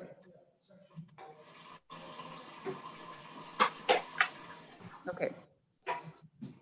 Yes, it's an amending motion that Councillor Hughes put forward that section 4 of bylaw 33 be deleted. Right. And for clarification, the effect of that would be to remove all of the new regulations allowing for zero lot line in the front. For the front. Right. And then you would retain the zero lot line in the rear. Okay. Do you have a question, Councillor Watkins? By zero lot line in the front and zero lot line in the rear. You can't have, clarify what that means again, once again. Okay. If the amending motion that was just made by Councillor Hughes is passed, then what that would mean is if bylaw 33/2020 was subsequently passed as so amended, we would be implementing zero lot lines only in the rear and not in the front. I mean, only with the lane access. Yeah, only with the lane access. access. Not in the rear. Correct. So you have a zero lot line with a rear With detached lane, yeah. garage, Yeah, but you would with have lane no zero access lot only. line with a front attached garage. Correct. That's correct. Okay, seeing no more questions, I'm going to accept your motion. Thank you for throwing on the floor for debate, at least Councillor Hughes. Yeah, I think that this needs to be discussed and not just assumed, especially because it's a recommendation of administration So the major concern I have is it's going to change the streetscape. And the initial reason that we went into higher density, and one of the major complaints that we've had as it's gone to higher density even with the previous neighborhoods, is that there hasn't been ability to put trees in there. And even when you have occasional spaces between the driveways, at least one of every 4 of them have a fire hydrant in front of them and also become basically ineligible to be parked on. So while it might look like you might have 4 spaces, in reality, you really don't. And the fact is that if we have it rear lane only, it preserves that streetscape that allows people to have the trees going right down that street, and it allows at least the feel of what St. Albert was initially intended to be, which was you'd walk down the street and you'd have trees on either side and be able to enjoy that. So that's the major reason why. And I also just think that we should actually just make a decision about this and not have a default of just accepting what's in front of us on this, because it is going to have an impact. Also, if we were to just say rear facing only, and then after a couple of years, we saw there was more demand for it, the counts of the day can always increase the number of areas that will allow it in. So moving into it a little bit slower is not necessarily a bad thing. It can just means that if it works really well and we don't see a lot of negative effects, that perhaps it would be changed in the future. So with that, I'll just let council decide what they want to do. All right, any more debate on the amendment? Go ahead, Councillor Watkins. Yeah, I can't support the amendment. Councillor Hughes' assertion is that it's going to change the streetscape. Well, we just heard from Courtney that they can build semi-detached, and semi-detached is going to have a worse impact on the streetscape than the zero lot line housing, because it's going to be more driveways and more frontage. So that's not going to be the case. It's going to be, if you're going to have semi-detached, it's going to be worse than the duplex or than the zero lot line housing. And we're talking about changing the streetscape of St. Albert. We're only talking about 2 or 3 blocks of this zoning in the whole city. So we're not really changing the streetscape of all of St. Albert. We're changing a couple of blocks here, and we're talking about moving slow. Well, how much slower can we move than 3 or 4 blocks? And we're going to look at 3 or 4 blocks and see what happens on those 3 or 4 blocks. And if those work out okay, then every time a zoning comes for this, it's going to have to come to council anyways, and it's going to have a public hearing because there's only 4 or 5 small pieces of this already zoned. So I don't really know why we would do that. And secondly, this is something that's been done for, like I say, 30 years in the city.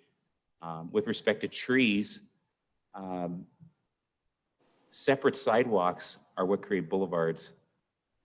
If there's no separate sidewalk, you don't get a boulevard. Plus, all you have to do is ask the person to plant 1 tree in their front yard, and this solves the problem. You can go down to Burnwood, which was built in the 80s, where there's zero lot line housing, and we had them put 2 trees on every lot. And when the trees grew up, they're your trees. They're not going to form a canopy over the road, but in most places, trees won't form a canopy over the road. So for those reasons, I can't support the amendment. Anyone else? Go ahead, Councillor Jolly, then Councillor Hanson. Thank you. And thank you for Councillor Hughes for bringing this forward. I support this amendment. St. Albert is known for our beautiful trees as you go down the streets, and that we see that repeatedly in surveys with our residents about what they value in St. Albert, and it's our trees. And that's what we hear over and over. And I also agree that going slowly can be beneficial. Let's see how this product works. Let's see kind of the impact it has on administration's workload. Let's see, how it works in our community. So I will be supporting this amendment. Thank you. Councillor Hanson. Thank you. I will not be supporting the amendment much from what Councillor Watkins has said. And I think when we listen to Courtney and she's talking about 30% of the demand right now is zero lot line. So I'm not really concerned with whether it's front or back. I think with the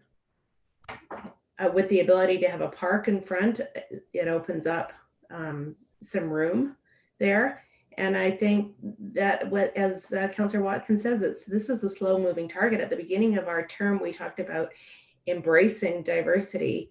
of homes for what people are wanting to buy, and they're wanting to buy this type of a home. So whether it's front or back, it's 0 lot line. I'm in favor of both kinds, and I think that it provides more options for those coming into our city. So I won't be supporting the amendment. Councillor Mackay. Sorry, I apologize. I'll be quick, Madam Mayor, in the sense of I'm not going to support the amendment for all of the reasons mentioned by Councillor Hanson and also by Councillor Watkins, but also just mainly from the input that we got from UDI and some of the reasons. And it's one of our strategic priorities, and it's clear. It says we want to enhance housing options, and I don't see how we enhance housing options by limiting where they can be built. So I'm not going to support the amendment. All right, seeing no more members of council going to speak, Councillor Hughes, I actually am going to support the amendment. I think, Adrian, we need to, it's your team, but it says right on page 3 of 6 of the agenda package, administration has reviewed the regulations and recommends implementing 0 lot line product for rear drive product. That was your recommendation, and that's not what came forward to us. I think we gotta fix that in the future. But because that's your recommendation, and then you go on to list 5 different reasons. I'm not going to read them all, but there's 5 reasons in the report why it should be rear only. So I'm going to support the amendment. Councillor Hughes. Anything to close? Yeah, thank you. I really felt this needed to be debated, especially considering it was a recommendation of administration. So thank you, everybody, for your input. I feel that it's still going to change the look of it when you have more and more driveways that are really, really close together. And keeping the intention of having the lanes was to allow to have more density without having it change the frontscape. And so if we start changing that and increasing the amount of times it can be used, which is what the front landscape of the front driveways will do, it will change more and more of the structure of how the road looks from as we drive through it. So I really feel like this is not going to stop us from having additional housing options, because we're still going to be allowing it in rear lane. And so it's just a matter of putting it in a more structured way to try to make sure that the characteristics that people have loved about St. Albert, about being able to have those trees, and also hopefully to decrease the parking burdens that come from having it too close together, would be alleviated, while still offering more products available. So I think it's actually a compromise. So we'll just see how the vote goes. Thanks, everybody. All right, call for the vote on the amendment.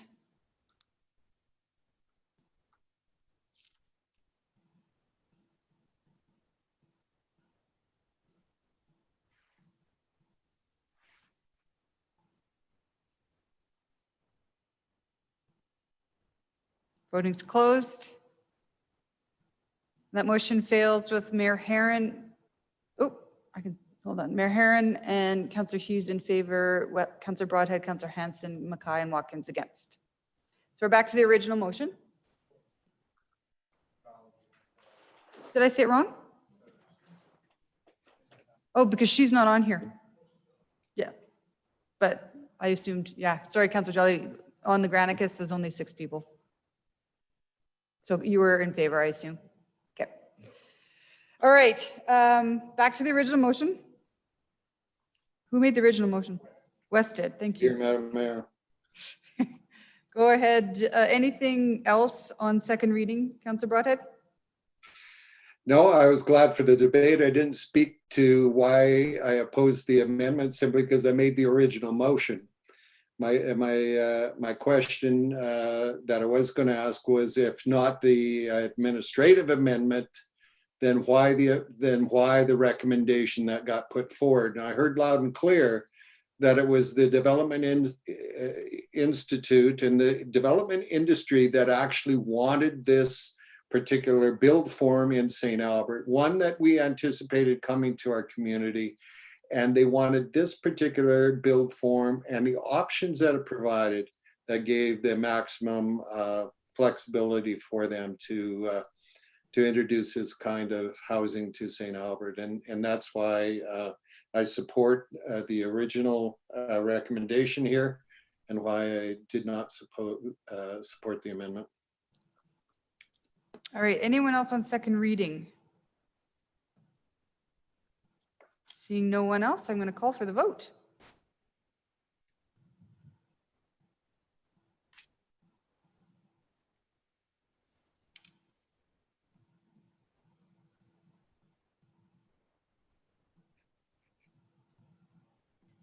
Voting's closed.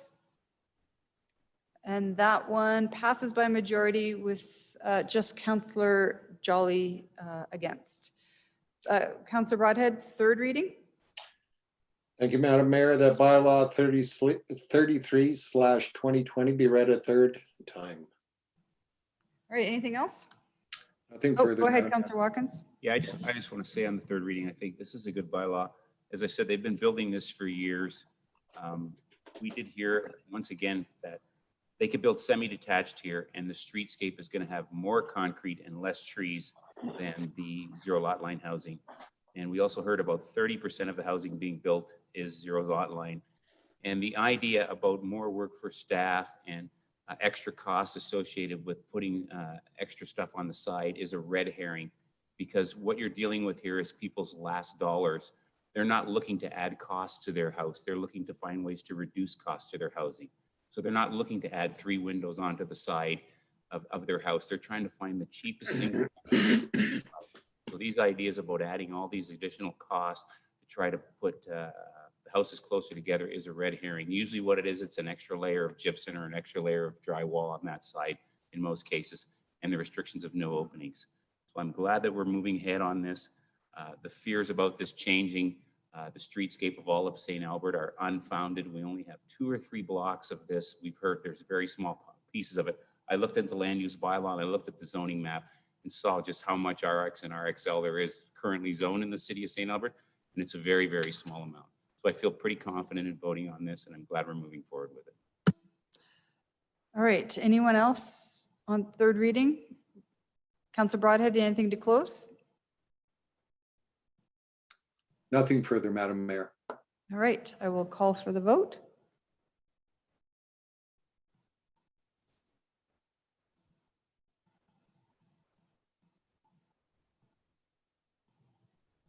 All right, voting's closed. And that motion passes by majority with Councillor Jolly not in favor. All right, one more public hearing. Bylaw 35. So I'm opening the public hearing on Bylaw 35 and a presentation from administration. Who's doing it this time? I am, once again. Thanks, Barb. Go ahead. Thank you, Madam Mayor and council members. I'm here to present Bylaw 35/2020, which is a redistricting in the Northridge Phase 2 neighborhood. So Northridge Phase 2 is a neighborhood located in the northwest portion of St. Albert. The land to be redistricted, as shown on the map on the slide, is located on the north side of Villeneuve Road and west of Hogan Road. Access to the subject lands will be from Villeneuve Road. This application proposes to redistrict approximately 4.68 hectares, as shown on the map. The subject lands are currently districted Urban Reserve, which is a holding district until development occurs on the land. Approximately 1.69 hectares will be redistricted to the residential district, shown as RX in medium gray on the slide. Approximately 0.39 hectares will be redistricted to the residential lane district, shown as RXL in dark gray on the slide. Approximately 0.42 hectares will be redistricted to the medium density residential, shown as R3A with the striped fill, and approximately 2.18 hectares will be redistricted to public park, shown as P with the dotted fill on the slide. Some permitted uses in these districts include single detached homes, duplexes, semi-detached homes, townhousing, and a stormwater management facility. Amendments to the Northridge Area Structure Plan occurred in June of 2020. The Area Structure Plan proposed is designated as low density and medium density residential in the Area Structure Plan. Both the residential and residential lane districts are considered low density districts. The R3A is considered a medium density residential district. So the area districted public park is going to be developed as a stormwater management facility as per the approved ASP. This proposal is consistent with the area structure plan that's in place. The proposed amendment was circulated in August. On the slide, the properties inside the blue buffer area are within the 100-meter distance and received mailed letters from the city. There was also a public notification sign placed at the intersection of Villeneuve and Hogan Road, so anyone driving by could be made aware of the redistricting. There was one objection received from the public. The individual was concerned about additional traffic being added onto Villeneuve, noise from that traffic, and the removal of trees near Hogan Road. In terms of the traffic, we have a supportive study, a TIA, that indicates how traffic can be accommodated and the future improvements. That was completed during the area structure plan process. And in terms of the tree removal, they are actually located on private property and we don't have control over that removal. No other objections were received from external referral agencies or from internal departments. And in conclusion, the proposed redistricting is supported by the area structure plan and the municipal development plan. Therefore, administration recommends the approval of the proposed land use Schedule A amendment as presented here today. Thank you. Excellent. All right, any questions of administration?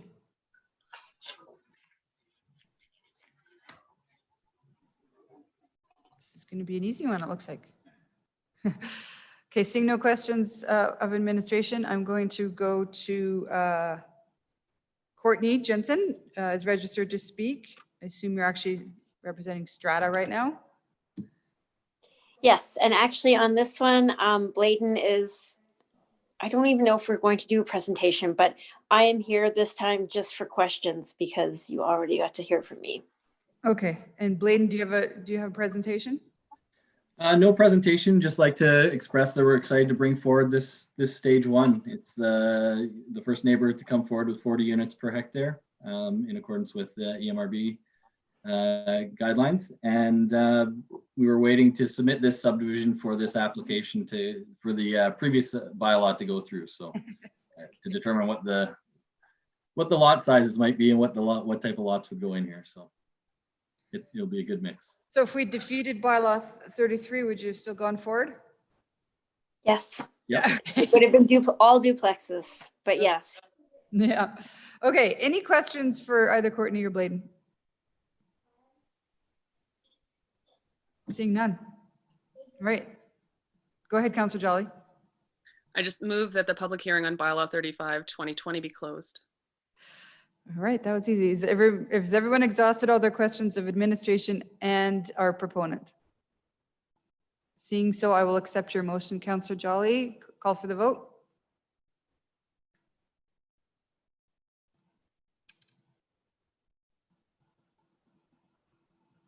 Voting's closed. I'm going to assume that's unanimous. Okay, yes. All right. Councillor Jolly, you want to keep going and do second and third reading? Sure. That bylaw 35, 2020 being amendment 183 to the land use bylaw be read a second time. All right, anything to open your comments? This is, yeah, no. Okay, anyone else on council? All right, call for the vote.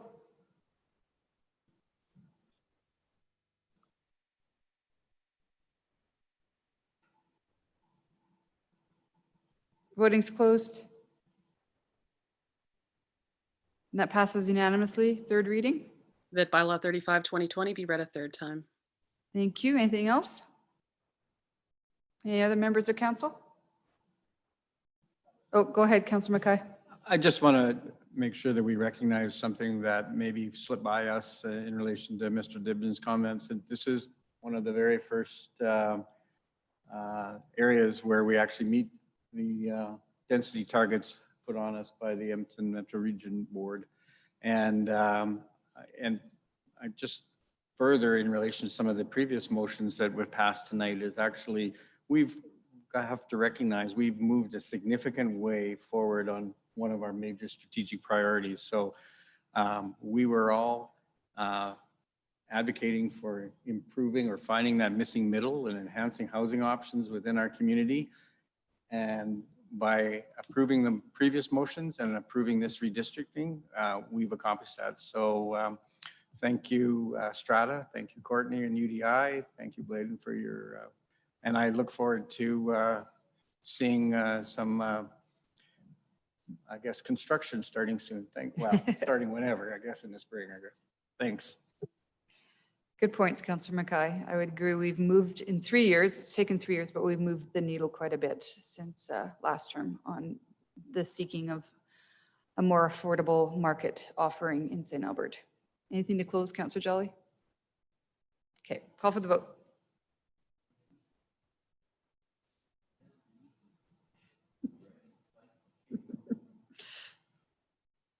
All right, Council, the voting's closed and that's unanimous. And you're right, Councillor Watkins. All right, thank you, both of you, for sticking with us for a little over an hour and a half. We'll see you later. Okay, that brings us back to the regular agenda. 7.3 was approved on consent, which was just a time extension for some consolidation of previous motions on Badger lands. We'll see that at the end of 2021. We have no emergent items. Any information requests, notice of motions, or announcements? Councillor Watkins. And then Councillor Hanson, and then, did you have your hand up, Ken? Okay.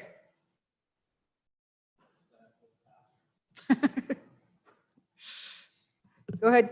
Okay, that by June 30th, 2021, administration provide a feasibility report, including recommendations for council to consider next steps in establishing an energy corporation as a means to generate new revenue to offset declining traditional sources of revenue. The feasibility report is to include at minimum an evaluation of net income projections, the suite of potential energy generation and marketing opportunities focusing on green energy with the objective of carbon neutral or carbon credit generating operations, financing methods available to raise capital independently of the City of St. Albert so as to not impact taxes, rates, or debt, opportunities to work collaboratively with regional partners and the private sector, integration opportunities with regulated utilities in new developments and/or offsetting of costs associated with traditional offsite infrastructure development methods, and the required process, decision gates / off-ramps, timelines, and costs to establish the energy corporation. That the feasibility report be prepared in conjunction with or as a component of the operational and fiscal review being conducted by Ernst & Young, if project budget and schedule permit, and that if additional funds beyond the funds previously allocated for the operational and fiscal review are needed to support the feasibility study as an adjunct to or a component of the operational and fiscal review, then additional funds be provided for this purpose to a maximum of $75,000 drawn from the stabilization reserve. All right. We'll debate that in 3 weeks, I guess. Councillor Stephen, I saw your hand go up. Go ahead. Yep, you. Councillor Hanson, sorry. Thanks. I just had good news, and that good news was that the Sturgeon River Watershed Alliance watershed management plan has finally been completed. It's going to be glossy soon, and we'll get a few copies for our for us if we want them either electronically or in full form. And the hope is very exciting, really, because all of the municipalities around the watershed have worked very, very hard on getting that done. And the hope is that we're going to be able to embed some of the recommendations into our master plans as we build. So it's great news, and I look forward to distributing a couple to Kevin and the mayor. That's good news. Thank you for that. That happened on Friday. Oh, pardon? That happened on Friday at our Sturgeon River Watershed Alliance meeting. Good for you. Are you still like chair or vice chair of that? I had to ask, but yeah, I'm vice chair. Councillor Hughes, you unmuted. Go ahead. Yeah, can we just get a copy of that motion? It was pretty long, like email. Right? Thanks. Thank you. Anyone else? Did I miss any notices of motion that need to be read publicly? All right, moving on. There's no one in the gallery to present, so no business arising. 13.1 we completed. 13.2 we completed. We do, Councillor Mackay's asked to go into camera, so I need a motion to do 13.3, our dialogue with the city manager. Go ahead, Councillor Mackay. That council move in camera to have a confidential dialogue with the chief administrative officer pursuant to section 24(1)A of the Freedom of Information and Privacy Act. All right, thank you for that. Call for the vote.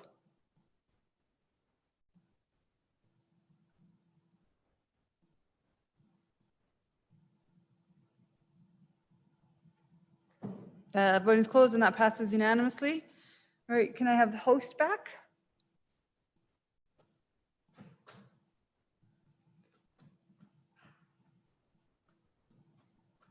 All right. No.